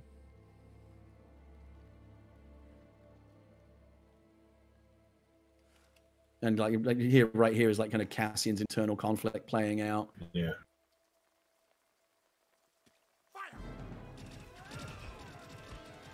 and you know, all for nothing, as it turns out. Krennic is such a great bad guy. I also love the fact that Krennic's very vain. The fact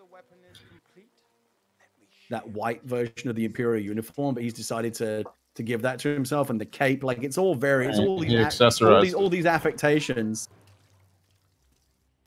I think that was a Wilhelm scream, wasn't it? Just to call Might that have out. been. Yeah. You got to have one. Just one. Yeah, this is a great piece of action here. And again, the one thing that was the Rebel X-wing attack that, like, really, you think about it, you've got so many factors here. You know, you've got good guys on the ground, but again, the rebels are always, you know, the rebel command are always thinking about, well, like, what's the big picture here? We may have to blow up a few of our own guys in order to prevent you know, a much worse situation from developing. So, you know, you've got rebel X-wings here who are going to bomb this this facility, even though they know that there may be rebels on the ground. I think at this point, this is when they're learning that, and they're trying to get the X-wings back. But at this point, they've already committed to the air raid.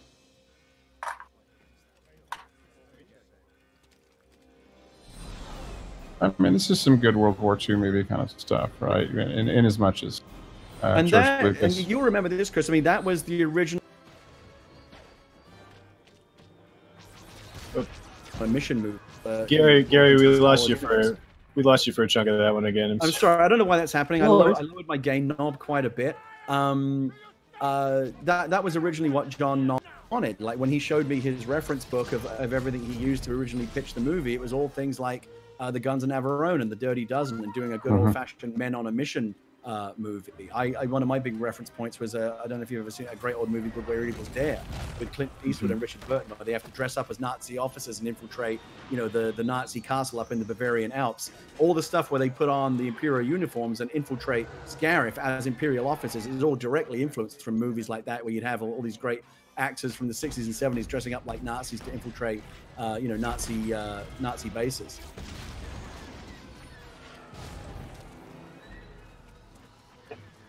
There's a wonderful moment with Chirrut coming up here where I don't think I missed it. I don't think we missed it. I think it's just still coming up, where he shoots down one of the fighters. Oh, yeah, he does it blind. With yeah. Yeah. And again, is the Force guiding him? Who knows? Maybe. That's one of the things, like, he's one of the, here it is. This is a great little shot. Right. And not only does he shoot the TIE fighter down, but then the TIE fighter proceeds to crash into the base. It's just... He's pretty good. Yeah, he's so cool. Yeah. But Donnie Yen did some great business around it too, like blowing on his hand in that kind of weird way, clenching his fist. He's just so great at that. And, you know, Krennic having to, you know, go to the shuttle and part Edu under fire, all of this stuff is stuff that was in the movie from the very beginning, and again, just kind of recontextualized. Excuse me. And now, what originally happened here was Galen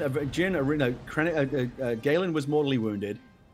Jin gets him off the planet, actually gets him back to the rebel base, but he's beyond saving. And this whole little speech where he says, you know, you've got to destroy the Death Star. You know, I've done all I can now. You know, kind of now it falls to you to finish the work that I've started. This scene originally played out in kind of like a rebel base medical bay, and she was at his bedside. Again, I think more dramatic to do it here, you know, amidst all this destruction. But the idea of the father kind of slipping away in her arms, and as his dying wishes, like, finish what I've started. Again, that was something that was baked into the DNA of the story from very early on.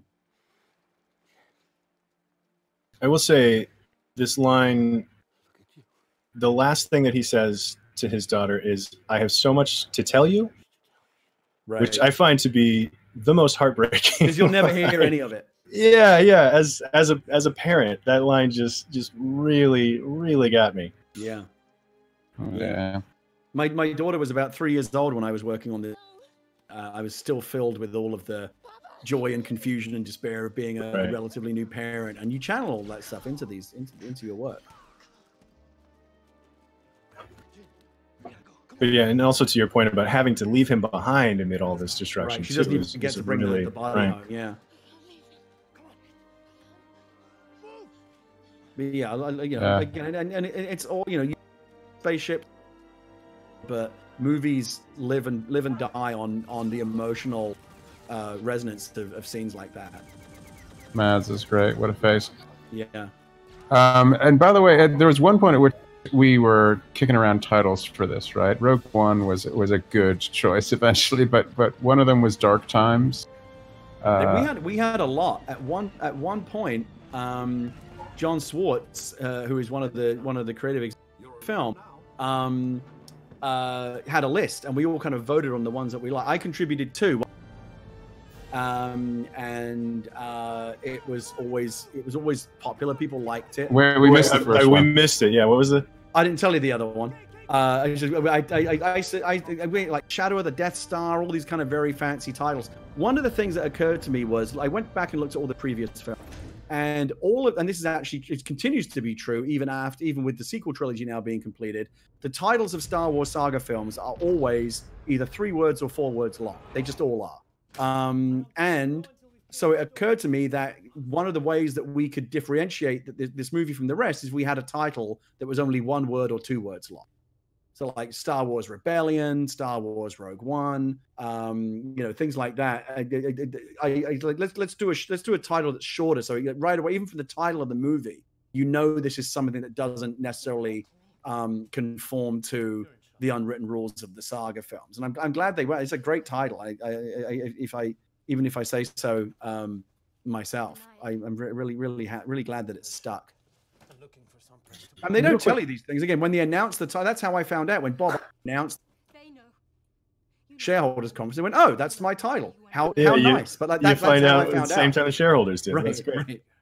Right. Now going away from that dramatic scene there, from Edu, there was a great swell in the score. And there's a question from somebody watching on Cinefix, user Gelatonio. Would you be able to talk about the score? And he says, one of the best out there. Obviously, when you're writing it, you don't write the score, but how happy were you with the score for this film and the scenes that you did write? I've been listening to it a lot lately as right, and I think it's really beautiful. It's wonderful, especially the track called "Your Father Would Be Proud," which oh yeah, gorgeous. Comes up towards the end of the film. Very end, yeah. No, we have no inkling of what the score is going to be because that's really all done in post-production. It's kind of like a just-in-time aspect to the film. But I think it's great. Yeah, I had no idea because again that falls well outside of our wheelhouse, well above our pay grade as writers. I know that Gareth originally wanted Alexandre Desplat, who worked on Godzilla with him and has done amazing work. I think that would have been great as well. For whatever reason, I don't know, that didn't work out. Michael Giacchino, I think, actually came on relatively late. I'll admit, the music is such a part of the Star Wars films. Like, it just is. Like, whenever I'm writing a movie, I always put together a little playlist of things that put me in the mindset. And of course, with Star Wars, it was easy. I just listened to John Williams' soundtrack, and I think what Michael did in the end was like brilliantly just kind of riff on, and you'll hear it here with me. Vader, the Imperial March shows up here in a different way in the first time, and when the movie really segues into becoming A New Hope at the very end, you really do feel it. Michael brings in a lot of those classic themes.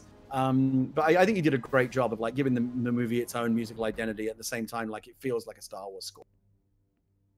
And this is probably my other favorite thing that I contributed to the movie. Like, this is a Lego set. Like, I can't believe that an idea that I came up with this film is a Lego set now. But like, my big thing was like, I want to see Vader again. Always thinking about what John Knoll said. Let's see something we haven't seen in Star Wars before. I was like, I want to see something.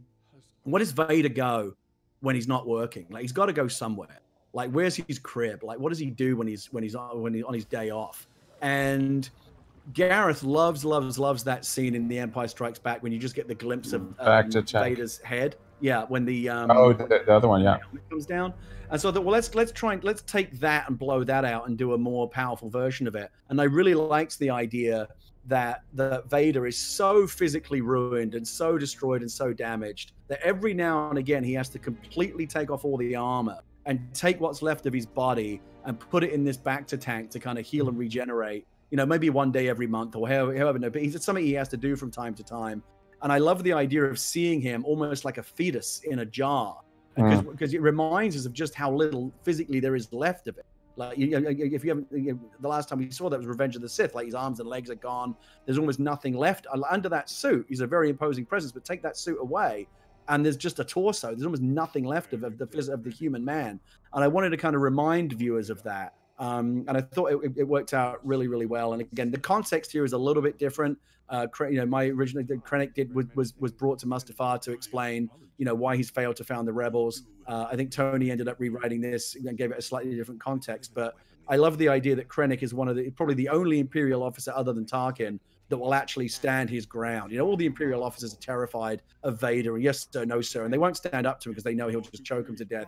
Krennic, I love the fact that he will actually push back and say, well, hold on a minute, like, he'll actually stand his ground. And almost seems at the end to have almost kind of a weird sexual pleasure in being choked by Vader. I don't know if I'm reading too much into it. Seems to kind of enjoy it a little bit too much. I don't know. He's like, oh, do that again. I don't know. Well, maybe there's something among all the Imperial officers that you haven't really made it until you've been choked out by Vader. So listen, you don't really like, count. Yeah, it's like it's like a merit badge. And then the other big idea here in the movie is, like, there's always this, and you see it. Vader is conflict. He's still deep down under there somewhere. Anakin Skywalker is still alive.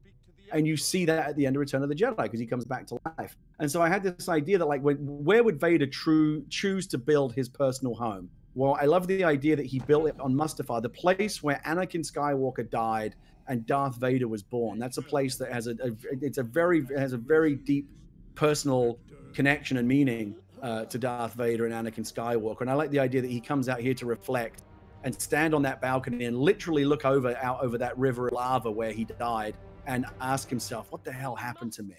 Like, what the hell happened to the man? Well, he knows, like, he needs to re-experience his trauma to psychologically get past it. Yeah, I think so. So here again is a scene that had recontextualized. Jin. Now I've seen this thing. The Empire, I've got proof. They've built this terrible weapon. What are we going to do about it? And there was always this idea that, again, the rebellion is not one monolithic entity. It's a collection of worlds, all of whom have their own leaders, all of whom have their own opinions. And Mon Mothma, this is not the Empire. That's the difference. One of the reasons why the Empire does so well is dictatorships are very efficient. Palpatine says we're doing this, and everyone's doing it. Nobody questions him. And one of the reasons why the rebellion, I think, has historically been less effective is it's more democratic, and democracies are messy, and it can be sometimes harder to get things done. And you're seeing that play out here as the rebels are very undecided over what to do in the face of this apocalyptic news that the Empire's built a weapon of mass destruction.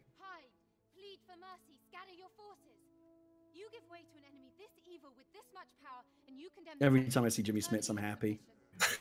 Just every time. Every moment you waste is another step closer to the ashes of Jeddah. Yeah, she's right. I mean, Alderaan's going to pay the price, huh? Right. There was briefly, we toyed with, or maybe it was just me, a Leia appearance. She's referred to, of course, when Jimmy takes off and chats with Mon Mothma. But best, I think, for Jin to give the most rousing speech here. Leia, we toyed with various different ways to use Leia in the end. A decision was made to use her, like, in a very sparing way at the very, very end of the movie. Because again, you can overdo it so easily with those iconic characters. I do love these war room scenes where everybody gets just totally dressed down. Right. Just because you come into the scene and there's so much, everybody's mad at each other and everybody's yelling, and then the air just gets sucked out because, she's right.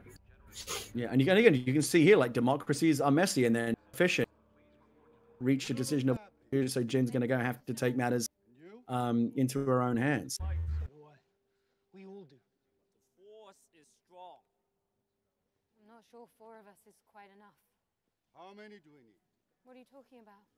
I think, in all the Star Wars movies are in some way about family. Obviously, the saga film plainly, all of them to some extent are. And, this is a family, a found family of rebels and orphans and misfits who have kind of found each other. All very different, but like the one thing that connects them is this common cause. They all want to destroy the Empire. They all want to live lives of freedom and peace and justice, and so it's brought together people from all walks of life. Some of us, most of us, we've all done terrible things. This is a great moment, I think. Is this you, Chris? No. Well, I think that the spirit of it might be in the sense that like these are a bunch of severely compromised individuals. But that's probably too, Gary. I think that the dialogue may be Tony Gilroy. It may be. The big difference from the version I wrote and originally did actually convince the rebels in the moment, and they all went as part of the plan. The big change that was made, and I think it's cool, is that Jyn now goes rogue, which makes total sense given the title of the movie. And only when Mon Mothma finds out that she's kind of committed to that does she make the decision to back her up. And so it all comes together in a much more improvised way. But in my original version of it, this was like she convinced Mon Mothma that they needed to do this. And Radis and all the other characters kind of got around a table and it's like, right, here's the plan. And it was all part of a concerted effort. Yeah, I think it was in one of my drafts that they went off on their own. Hence so I think it was me that sort of retconned your Rogue One idea into why they came up with it. It was just a sort of an improvisation. Yeah, well, I mean, so in my version, Jyn's mission, and she was Rogue Leader. That was her call sign, Rogue Leader. And those were the two titles that I put in. One was Rogue Leader, One, and they picked Rogue One. This is the scene where I got cut right there. That's the scene. But maybe that's you. She's walking out to the shuttle there. Of all the things to get cut, that's the tragedy. I can't. You would probably show up in a short story or something, like a novella. Gareth very kindly sent me a screen grab cut scene, so I have it for my personal collection. I'm not allowed to have a show. You should edit it into your personal version. Is it in a frame back there? So I think I came up with this idea that they're vamping they make up this kind of squadron that doesn't exist, and I had set it up earlier with these kind of grunts complaining about how all the flyboys make up these cool names for their squadrons, like they're making fun of like Gold Squadron, Lavender Squadron. So. Yeah. Tough sounding guy squadron. I haven't watched this movie really since it came out. Certainly not as I'm looking at it now, it's like there was a moment in this that I really liked. And again, like the movie's no worse for not having it, but it was just an idea that I liked, that K2 had basically as he had become a rebel droid, had scraped off all these Imperial markings because he no longer identified with those markings and didn't want them on him. But in order to go on this mission, he had to have them repainted back on, so he looked like a proper Imperial droid, and he hated it. He didn't want those Imperial markings back on him. Cool. This scene here, other than the fact that this was originally Dodonna instead of talking to Bail, is probably the one scene from the movie that survived intact from my draft, word for word, in terms of the dialogue that I wrote. Like, this was almost untouched from my original script of this scene, and it was a real thrill for me to see this play out as I had imagined it. And of course, the whole purpose of that scene, again, is coming from a very nerdy place. If you play back Leia's graphic message, she says, General Kenobi, my mission to bring you to Alderaan has failed. And what you're seeing there with Mon Mothma and Bail Organa is that mission being set up. That it's now war is inevitable. There's no more diplomacy. They're going to need every advantage. Bail Organa happens to have an old friend, a Jedi Knight, in hiding, and so Mon Mothma is going to dispatch him to bring him back to Alderaan, where he can help the rebels and advise the rebels. A great hero of the Clone Wars can now help them in this war ahead. Of course, that doesn't quite work out. And plus, anytime you can get Jimmy Smits to say words that you wrote, that's what a thrill. Good stuff. By the way, this shuttle is SW0608, which is my 12-year-old's birthday and initials. There is speculation on the internet as to why it was called that. But that's the reason. I didn't know that until now. I'm learning things. Yeah, well, and I was able to give him the choice. This was for you. Oh, and of course, great. he was like, "Thanks, Dad." He did not cheer up. You know, it's like... So Scarif is this scene, this whole part of the movie. Again, a lot stayed the same. This is really where I went full on into overdrive, wanting to kind of homage and pay tribute to Return of the Jedi. You know, we got to get through the they've got to get through the shield. We're in a stolen Imperial shuttle. Let's hope the codes work. All that kind of stuff. And then in a larger context, like people like to hate on Return of the Jedi. I think it's a great movie, and I think the third act is some of the best Star Wars that's ever been made. The way that it cuts back and forth between those three different battles that are taking place, the battle in orbit above Endor, the battle on the ground, and then the battle in the Emperor's throne room, and how they all interconnect, I think is just absolute storytelling and editing genius. And in my own small way, I wanted to try to pay homage or just blatantly steal how well that stuff worked. You've got the Commando raid on the ground, the Rebel fleet in orbit, and I wanted to make sure that we saw those, because I love the Mon Calamari. I wanted to make sure we saw those big Mon Calamari capital ships. One of the reasons why I believe the Return of the Jedi battle works so well is that those big ships give you a tremendous sense of scale and relative speed at which the smaller fighters are moving. When ships are flying around in space, if it's just on a star field, it's hard to kind of get a sense of relative speed. But when they're skimming over the surface of a much larger ship, much larger cruiser, you can feel how fast those ships are moving. And so I wanted to make sure we had, like, the Rebels at this point have committed everything, because it's this. If they don't win this battle, it's all over. And so they commit everything, the capital ships, the cruisers, pretty much every ship they have to this battle. And so it was a great opportunity to get to see some of those big heavy ships that we love from Return of the Jedi. So this battle is really like structure, Gary. I mean, I think, you know, I can mostly just ride it in at this point. I think my twist on it was that I insisted everyone had to die. I think that Gary had thought about it, and perhaps the concern was that it wouldn't be approved. And, I know, and here's the moral. And anyone out there thinking about writing, this is the lesson. Gareth and I talked about it. It was one of the very first conversations we had. I think it was Gareth that brought it up. I said, I think this is a movie. I think they all have to die. I think this is a movie about sacrifice, and how this, when it's something this important, like these characters die so that the entire Star Wars franchise can live. If these characters don't do this over the next 20 minutes, the Star Wars movies are about the Death Star going around blowing up planets until the rebellion just gives up and surrenders. That's all you've got left. And so this is really, really important Star Wars history that we're seeing here. The characters recognize that it's perhaps fitting that they die. We went back and looked at the ending of Gladiator. Maximus dies. The idea that you can actually have a righteous death, you can be triumphant even in death because you've accomplished your greater goal, was something really important to us. And we thought, oh my God, Disney will never let us do it. That we will fall in love with this idea of killing off all the characters. Disney won't let us do it. And when we'll have our hearts broken. So we didn't follow through on our initial creative instinct. I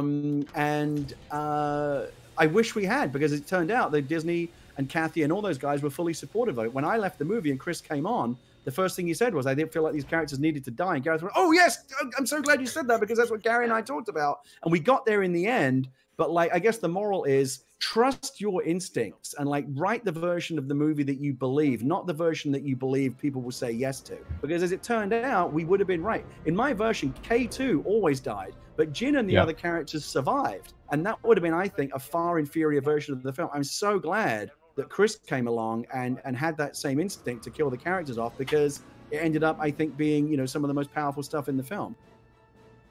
Yeah, it's great. And this whole Scarif sequence, the last 20-30 minutes of this movie, I mean, stack up with it's one of the best, for my money, the best Star Wars gets. I love this last bit of this movie, and that's part of it. Yeah, and a lot of this stuff here, again, is from early version stuff. That the sense that this is like a heist. You know, they show up in the captured Imperial shuttle with the commandos. The Imperial, you know, Jin and the guys in the Imperial outfits, and K2, who obviously is in an Imperial disguise, go off and do their thing while these rebel commandos kind of disappear through the shuttle hatch here and kind of spread out. And this is all part of like an organized caper at this point. Like this all has to now go off like a Swiss watch, and it's something that was very carefully orchestrated through every draft of the movie that we had.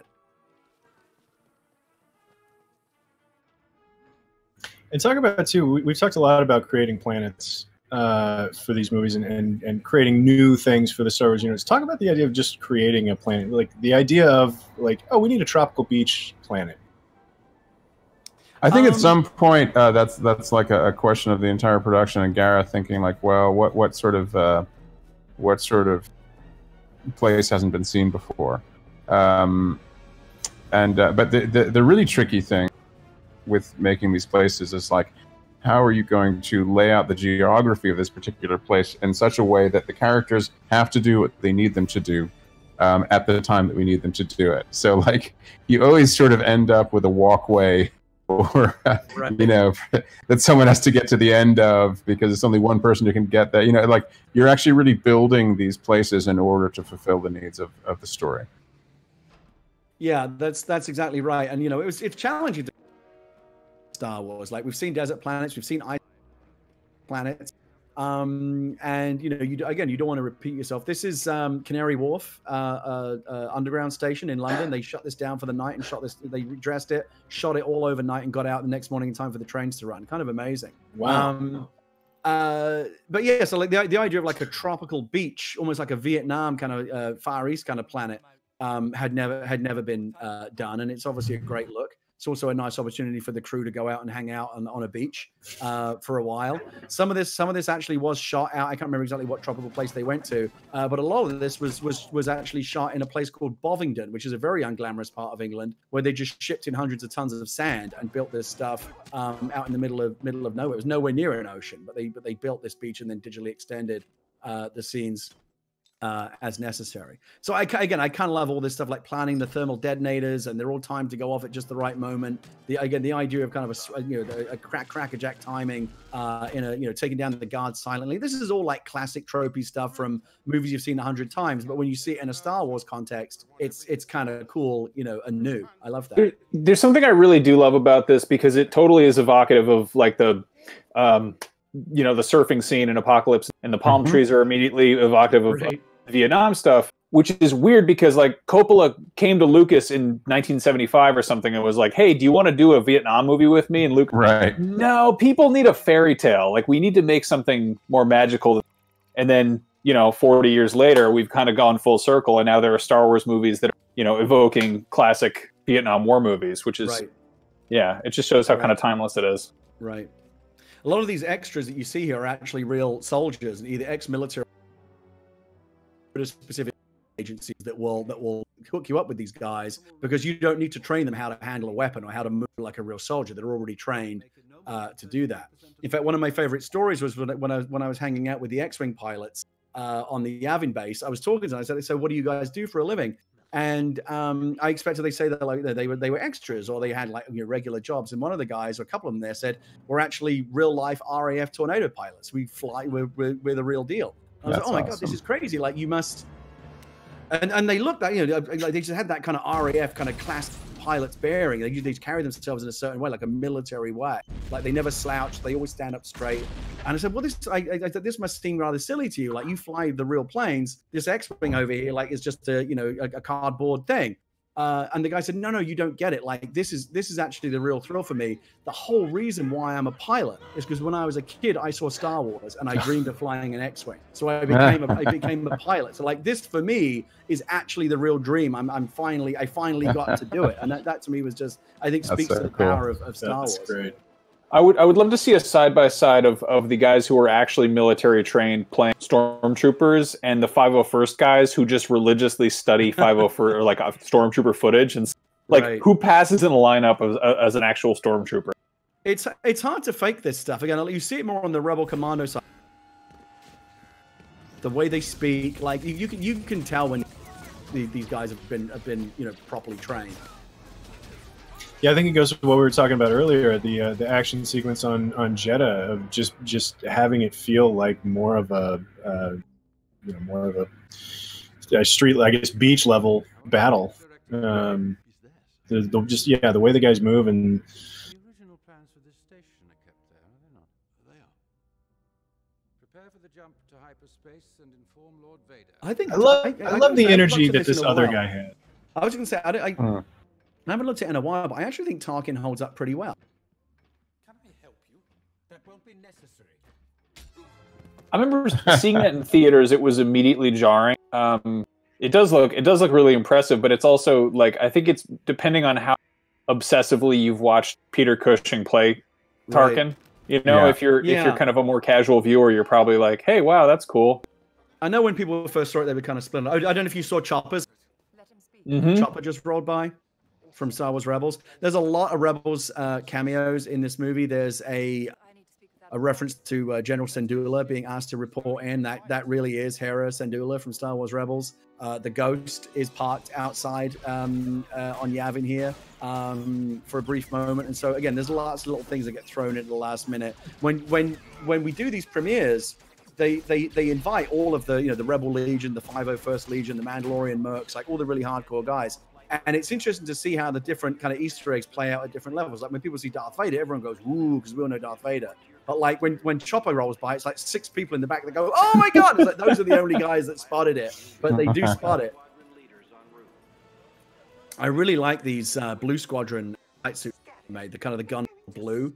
You see a lot of cosplayers have really adopted that. I've seen a lot of Blue Squadron pilots at conventions and events since this movie came out. My favorite thing about that is that they didn't have Blue Squadron in the original because it interfered with the blue string. Yeah, they couldn't have blue X-wings because it would just key out. Right, and and in terms of the storytelling, they all get this is it. None of them. Yeah, Blue Squadron and Red 5. Get him out of there. Red 5. So I'm the guy who killed Red 5. Oh no! You that I should get to play him, but they cast dead. And of course, there's going to be that amazing restored footage. The Red Leader, Gold Leader stuff. Yeah, yeah, absolutely amazing. Being there at the premiere, which is like a very and to a degree, it's kind of a formalized occasion, right? But when that stuff came on, you could feel it. You and I were elbowing each other, Chris. Yeah. What they've done here? I asked Gareth about it afterwards. He explained to me how when the shot. We'll talk about it, but some of the stuff that they did to create those shots is amazing. But all the design and all like the color grading and even like the haircuts, just they line up so well with it. So it really does just a phenomenal kind of segue into A New Hope. Right. Yeah. I mean, they've got 70s sci-fi haircuts. Right. Mm-hmm. They were called legacy doubles. They all had bad 70s wigs. There's a lot of stuff you got to think about here. Like, I would have been nice to put Wedge here, but there's a line in A New Hope where Wedge says, "Look at the size of that thing," and it's very clear as he's seeing the Death Star that he's seeing it for the first time. Red Leader and the other pilots are like, whatever. They saw this thing yesterday, so it's less impressive to them. But I mean, that's the shot right there. Here's Red Leader. So what Gareth did was they went to the Skywalker archives, and those aren't actually shots from A New Hope. Those are alternate takes that never got used. But they found them, digitally cleaned them up, matched them with the extra footage, and even tracked down the original actors and had them re-record new dialogue. That's incredible. It's absolutely incredible. And again, everything you're seeing here is very, very heavily influenced by and inspired by Return of the Jedi. This was originally Admiral Akbar's seat of the profundity there in the command seat. I think you just saw a big Starklighter there. Yeah, I think we kind of felt that we didn't want to overuse Akbar, and so Gareth came up with this character, Admiral Raddus, who was very much inspired. He wanted a Churchillian character. He said, "Give me a Mon Calamari that looks like Winston Churchill," and that's what they came up with. This is just a fantastic concept, right? Just diving straight into this. Oh, I love, and there's a sound effect right on there that it's that classic like Ben Burt and a metal cable kind of like kind of thing that's happening there. And again, you'll notice anytime those smaller ships like get a better that relative speed. Because X-Wings are really fast and TIE fighters are really fast, but you don't always appreciate that unless there's something in the background to contextualize it. Oh, by the way, I just got a text from my 7-year-old who's watching downstairs. There's a character called Pow who's named after him, and he's asking if his character survives. And I'm going to tell him, yes, he does, Paolo. If you're listening, he makes it. He gets off planet. That would have been incredible if we all got to be here when you told him no. He's It's the lizardy looking. the lizard guy. Yeah. Yeah. Paolo is very concerned about these kinds of things in movies, whether people end up okay or not. What a sweet little moment here between these two characters. Yeah, he always wanted a weapon. And of course, he ends up going out in a blaze of glory, Right. as he always did. We always kind of felt like, well, someone's got to be the droid. You're going to like the droid, you know. We some droids, but we felt like I always felt like someone's got to die on this mission. It can't be like free of sacrifice. And so K2 always kind of died in a official moment. But then, of course, by the time Chris and Tony were done, they had killed pretty much everybody.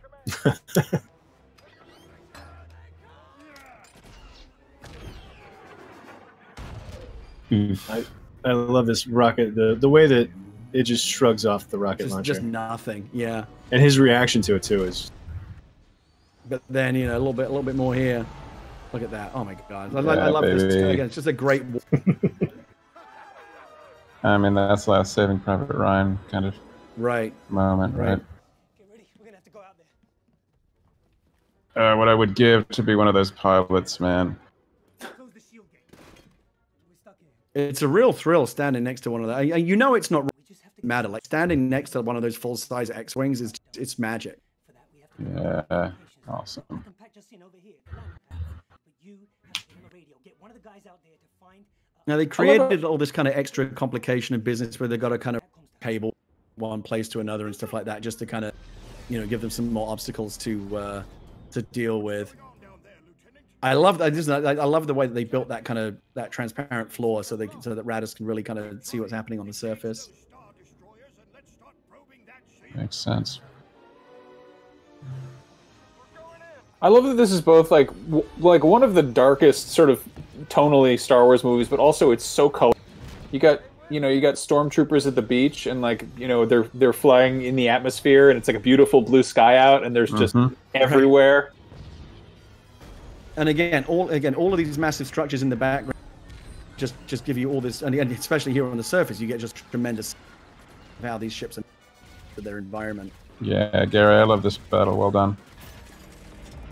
I still believe that the Battle of Endor is the greatest space battle ever put on, and this was, you know, in one small way, an attempt to kind of pay tribute to it.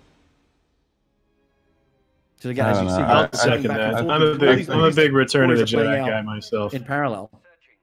Are you Mr. space Stardust, Chris? No, I think that's after me. I'm not sure whose that is. I think it may have been after you, but before Tony. Actually, I can't remember. Back. Some things I remember, some things I don't. But this, we always had this kind of thing inside the vault. They have to like pull the actual plans out. Big vault door.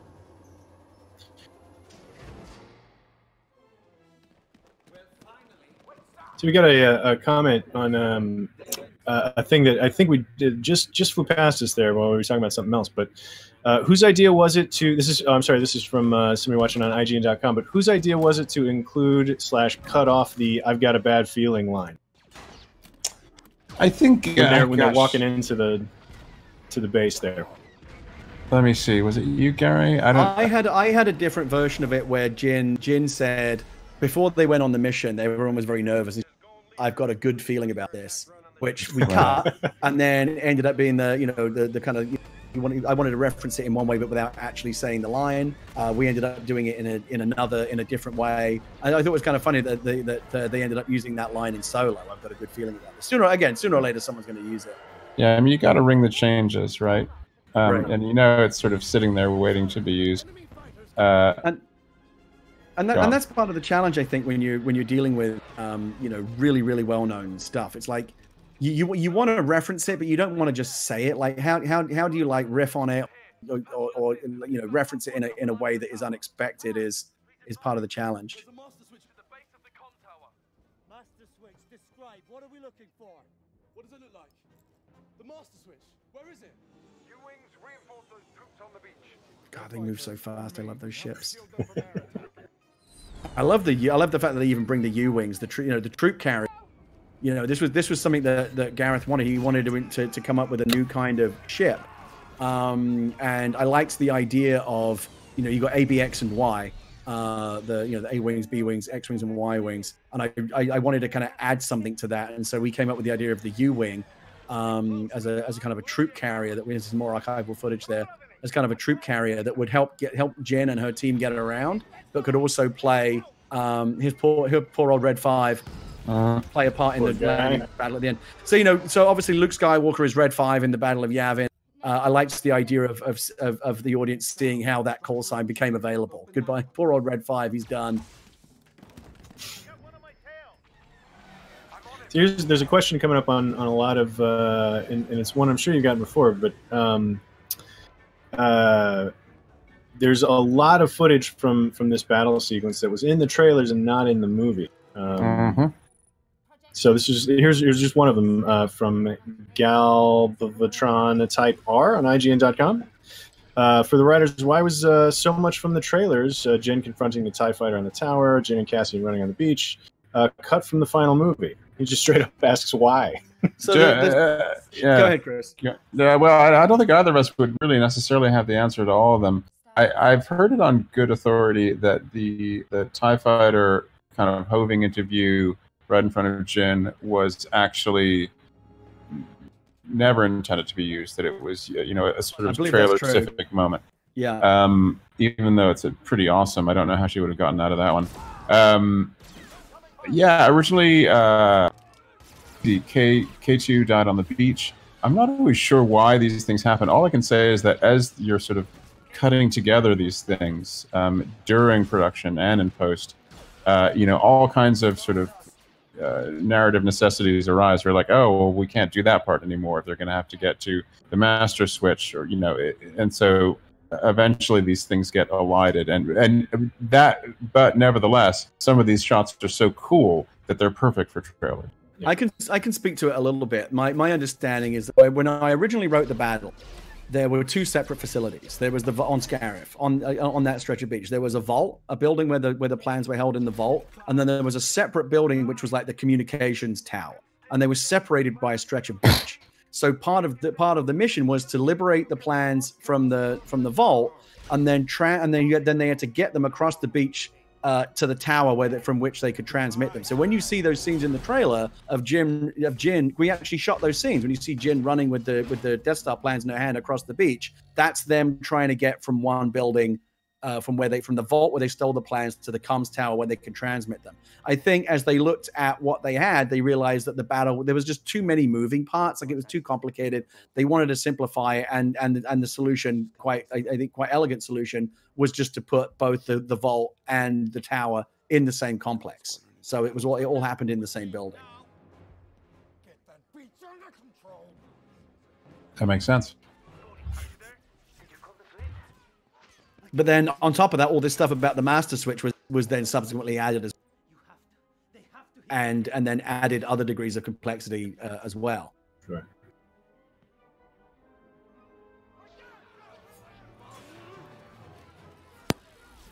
So yeah, K2 at this point is dead, which is sad, but you kind of expect it. Someone's going to die. A bunch of red expect that as well. But then, it very slowly starts to creep up on you that it might be getting a lot worse. Nobody's going to make it, yeah. Before it gets better, yeah. They start getting picked off one at a time here. I do love a good tragic droid, death. Right. Like, he has a good one. Yeah. K2 goes out like a pro.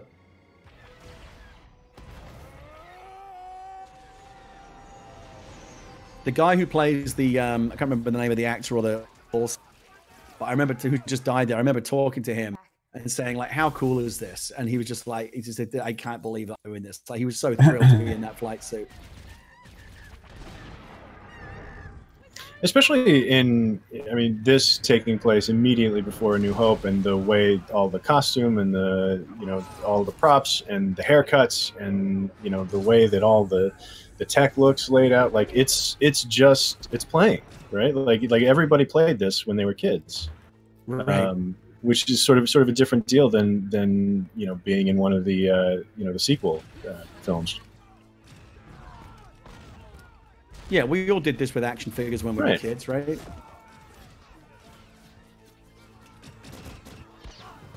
This is the same thing, only much more expensive.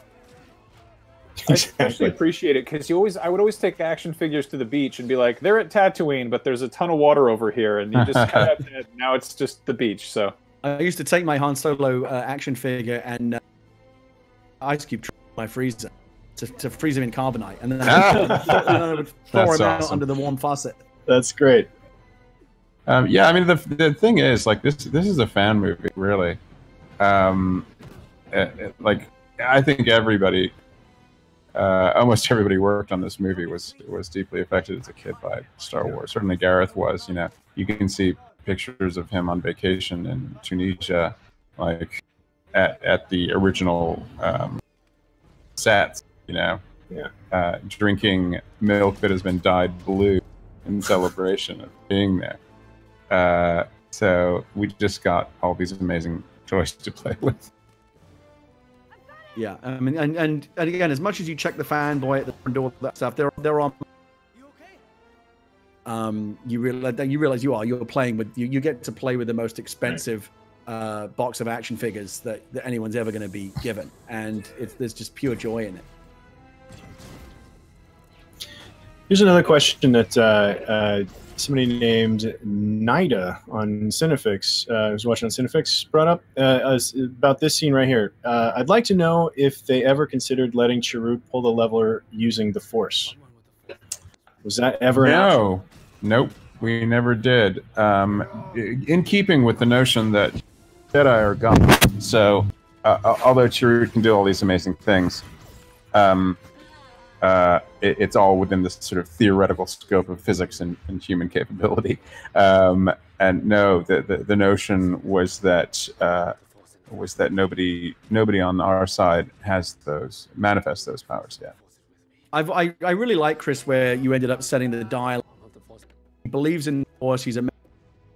He may not, but he may not have ever even really felt the Force. So I certainly don't think he really has the power to use it. But there's just enough of a suggestion that maybe he is protected by in some way. Yeah. That his faith does actually mean something, but without it being anything as obvious as, you know, being a Jedi or being in any way Force sense. Yeah. Oh, thank you.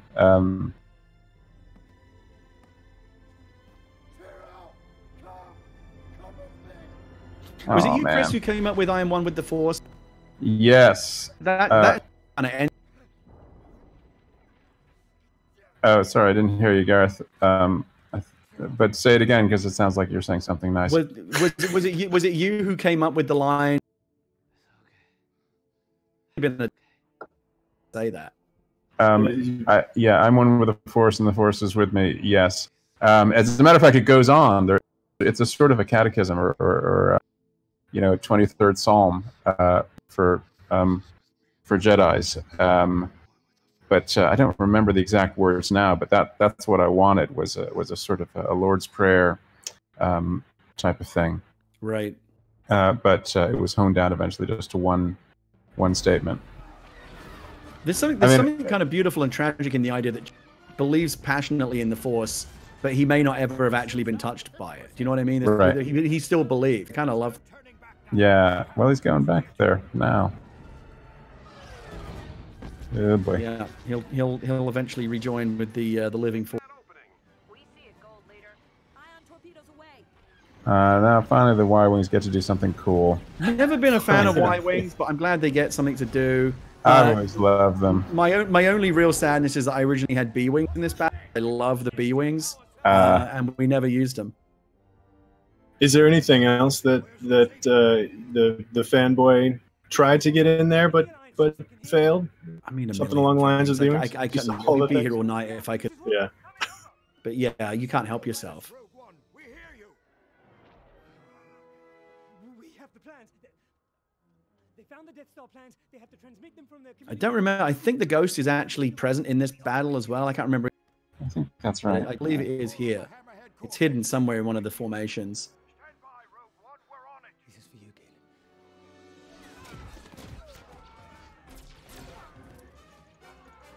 Caleb. Now that Chirrut has met his end, well, and here we go. Anybody can go. Everybody's gone. And this is when you start to realize, oh, and what I love about it is like they don't dwell on it. It's just something that happens, right? There's a moment to recognize that one of them has been lost, but like you gotta. There's no time to mess about. Like you've got to keep the mission's not over yet. You got to keep going. And this is really the first sense that like, oh, maybe not everyone's gonna make it out. Yeah.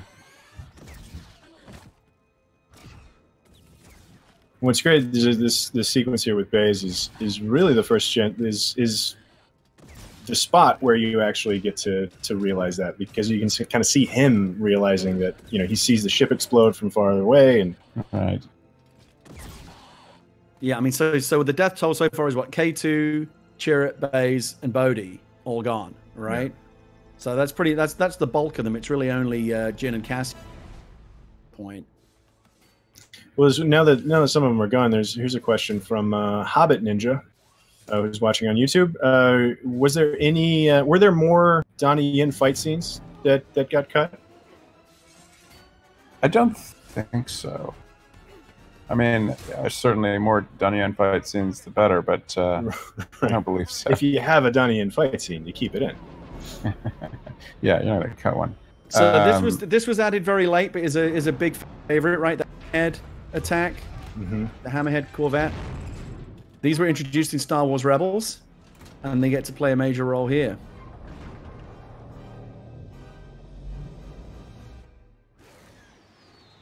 I would not want to be on a crew of a Hammerhead Corvette.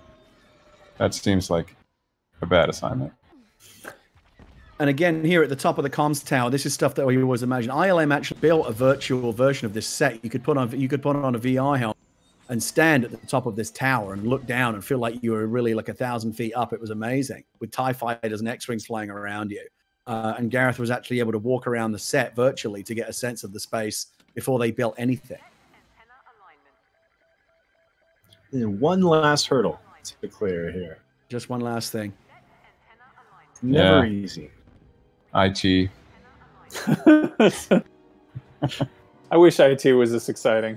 Right. At least it's not dangerous. Anytime somebody loses access to their email or something, you have to walk out on a big 1,000 feet up. This is probably the most resonant moment in the movie. We've all complete at some point in our life, and this is like the first bar to wait for ever. So I get the frustration.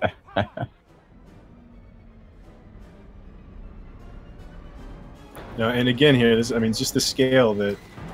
Oh yeah, that's going on here. It's just these two, one Star Destroyer just cutting through another like butter. It's incredible. Great shot. Look at this, beautiful. And of course, this ends up bringing down the entire shield gate. Yeah.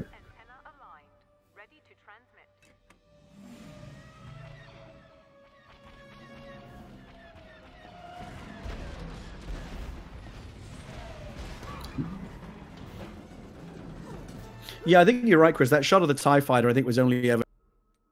There's another famous tunnel and lights kind of flicker on behind her that was used in trailers, but it was never intended for the movie. I think it was just like literally on the day.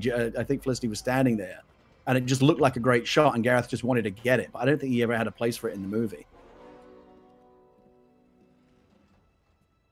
Which is great. I know a lot of people like to, it wasn't in the trailer or wasn't in the movie, but made it in the trailer. Like, trailers and movies are two very different things. Like, I never mind that there's, a shot in the trailer that didn't make it in the movie. Here's the question. This is probably the most important question we'll get to today, just right here as we're seeing this standoff between Ben Mendelsohn here and Papa Jones 007, who's watching on YouTube on IGN's channel. Why are the villains all in Star Wars always English or Australian? I think because the original movies were made by Americans, and we have a vestigial memory of the British Empire. I want to say it's because they film all of the clean Imperial hallway scenes, British studios. Yes, that's it's fair always as well. like Shepperton or Pinewood, you know. Yeah, and I don't know what it is. As this debate inherently about the British accent, something I've struggled with all my life. But yeah, and there's also this sense, of course, that only recent trilogy did they ever break out of this idea. But I always liked the idea that the Empire is very much not an equal opportunity employer. It's a bunch of old white dudes. And whereas the rebellion is much more kind of a rainbow coalition of people of different ethnicities and cultures and species, all kinds of whoever is willing to join the rebellion.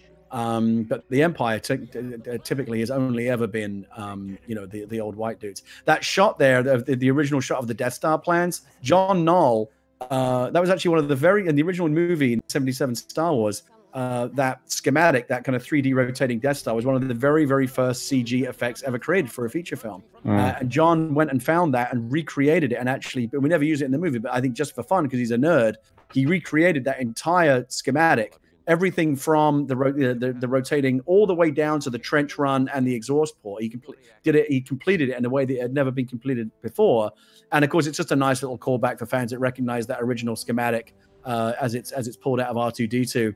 In the original movie, it's just a nice callback. Oh yeah, those are the Death Star plans. I remember what those look like. Mm-hmm. So the question here always arises: is there something romantic? I was just going to bring up. We have a commenter, Xenosaga Girl 3 on Discord has asked the same thing. There's such great chemistry between Jen and Cassian. Right. Was a romantic potential ever there in any of your scripts? It was definitely a possibility. Yeah, for sure. I wouldn't be surprised if it was shot either. And I like kissing, and that's very nice and stuff. But I think that there is the trope that every male and female hero have to kiss, have to be romantically involved, is maybe something that it was good to just sidestep in this one. It's clear that they have it incredibly deep connection. Very early on, there was more romantic chemistry, and I think it got scaled back less and less and less until now. I think it really is just kind of like a mutual respect that they have. They're obviously grown very close, but I don't think there's ever the hint of romantic. And I remember a lot of people finding that very refreshing, that the movie never went that route. I think, it seems like one that we don't need it. Like what they've been through is the meaningful part, right? Like the stuff that's happening around them is too important for anything like that, I think. And it speaks to their character that they wouldn't, let that sort of intrude. And this is what I mean about kind of the beauty of a triumphant death that you see in great movies. They know it. They just know it. And yet their final emotion is going to be one of triumph, because they also know that they did what they came here to do, and that's what matters. It kind of looks like they walk off into the sunset, but it's really more like a rushing cloud. Yeah. It's more like the sunset walking into them. Yeah, I love this scene. Yeah. Look, they're going straight to the Force. They're gonna be fine. They're gonna be fine. Yeah, they've earned their place. So now we're sneaking up on, we just saw a shot of Darth Vader. He's arrived on the scene with his fleet. We have had so many questions and comments come in so far about the decision to include or not include Darth Vader, how much Darth Vader was left on the cutting room floor. We've got, just to name a few of the people that have asked questions, there's Dennis Haas on IGN YouTube, Bad for Education is another user on YouTube, Air, Pokemon, Naruto 22. Everybody's got to know how. There was always going to be some Vader. Is like how much, because you don't want him to overwhelm things. Thank God he's here to like raise our spirits with some badassery. After, and here, of course, is like everyone's favorite scene in the movie, and rightly so. You were just gonna quietly watch this, I think. Yeah. All. Let's have some respectful silence for this scene. Oh, it's so good.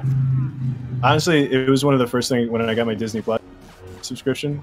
I went straight to this scene. It was one of the first things that I watched.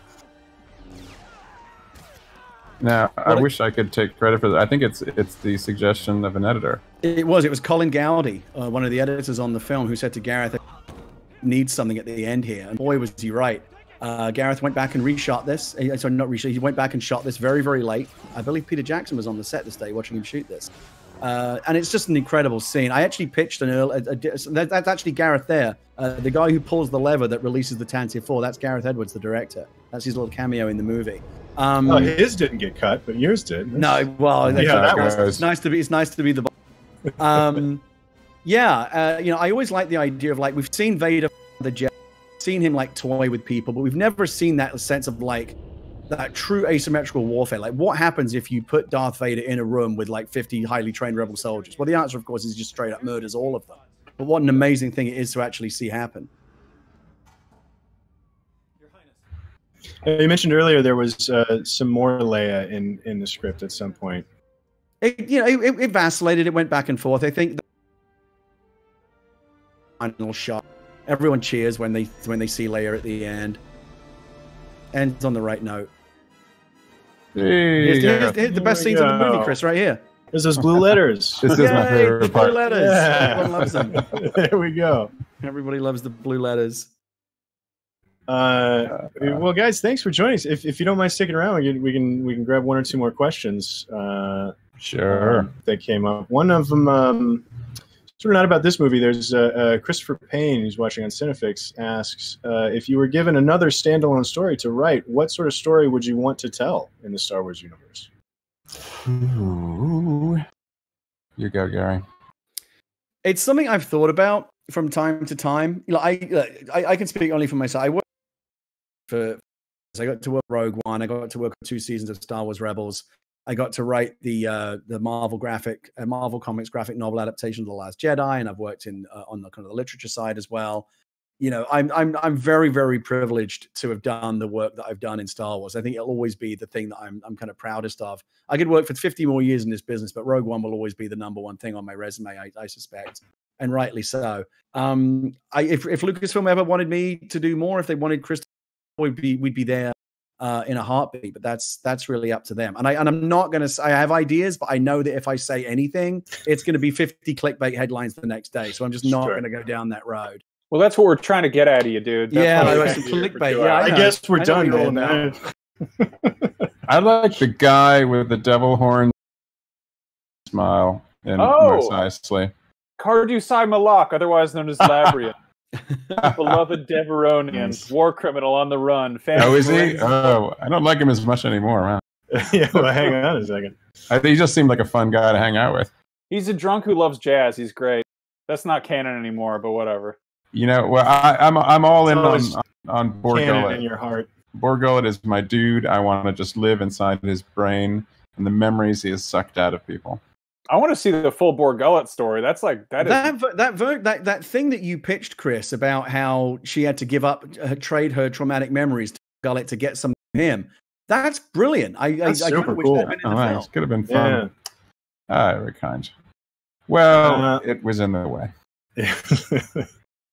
Here's another sort of following up on that question. Is a Baron Thomas, who's also watching on YouTube, asks, is a Rogue 2 ever a possibility? Not literally or in the title, but more movies about Rebels versus Empire, Squad of X-Wings movie, a Star Wars infantry type movie. I guess asking more about those, like, sort of the war movie inspirations that you guys have been talking about this whole time. Well, it's above our pay grade for sure to answer that question. I think that at this, these things are such huge financial undertakings that I think they're always kind of wanting to tie it into some sense of greater of the greater story. And much as I would love to see, more of that third act that Gary brought to life, I think it's probably relatively unlikely on the big screen. But the streamers offer, the streaming service offers the chance of all of these pretty interesting possibilities. Yeah, I mean, a lot of the most interesting stuff that to Obi-Wan and show. I think, as Chris says, like, now that we're done, like, whatever circle of trust we were once in, we have now been removed from, and that's not a diss or a slight. It's simply because we know it's Lucasfilm operates on a need to know basis, and we no longer need to know. And in a way, that's kind of nice because we get to go back to being fans again. We served, we fought in the wars. We have amazing stories. We got to contribute something to the Star Wars canon, which will always be special to us. But now we get to go back to being fans again and being surprised by what they come up with next. Cool. So we'll wrap up then with one more question about Rogue One. Then there's a user on IGN YouTube who wants to ask, can you please specify about cut Vader scenes? Can you offer any specific details about any of the Vader scenes that didn't make it in? I don't think there were any. I think that the only Vader with Krennic, which you see in the movie. Again, the feeling was, he's an iconic character. We want to have an iconic character in the film that makes storytelling sense, but let's not overuse him. The tendency can be to overuse these characters. And so I think a little dabble do you. Again, I originally pitched a version. I never wrote it, but I pitched a version of that Vader scene in the hallway, which was actually out on the beach in Scarif, where the idea was that Jyn and Cassian had gone up the tower, and the rebels have kind of bunkered in around it to prevent any Imperials following them up. And the word got back to Vader and his Star Destroyer, we can't get to the tower because the rebels have blockaded it. And Vader says, "Put me on that beach. I'll open the door for you." And he goes down there and just straight up murders every rebel on that beach. And that would have been a cool scene. But again, it never really got past the pitch process. I never wrote it. But I love the fact that the idea of that scene ended up making it into the movie in the hallway, which I actually think works better because it's more contained. It's more claustrophobic. It's more, you're trapped in that room with him. And I think that's more scary. Yeah. Actually going to do one more. This is there's a user on Cinefix, Baron Thomas, is asking, was West End Games Star Wars role-playing game an influence on any of you guys? And were any of you former gamers? Chris, I know your D&D character made it in. Yeah. Well, I was a D&D player, had Traveler and Gamma World, but I believe the Star Wars RPG game was after my time in terms of gaming window, before you realize you should probably move on to something else. Now it's all coming back, of course. But I have to answer no with regret. That particular game. I mean, as you know, I come from a gaming background. Gamer, playing video games. During those kind of drought years between the original trilogy and the prequel trilogy, kind of late 80s, early 90s, there were books, there were comics, but a lot of people forget that what really a big medium that carried the can for Star Wars storytelling on screen was the video games. Dark Forces, TIE Fighter, Knights of the Old Republic, even I love the episode 1 Racer. I'm so glad that's coming to Nintendo Switch. There was some great storytelling. KOTOR to this day is tremendous. The TIE Fighter games, as I mentioned, the Dark Forces, Jedi Knight.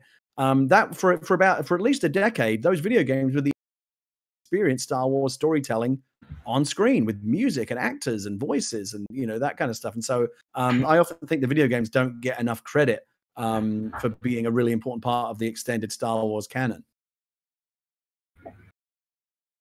Yeah, absolutely. Well, guys, thank you so much again for joining us. Really, it's fascinating stuff. I loved hearing about how this movie came together. Thank you.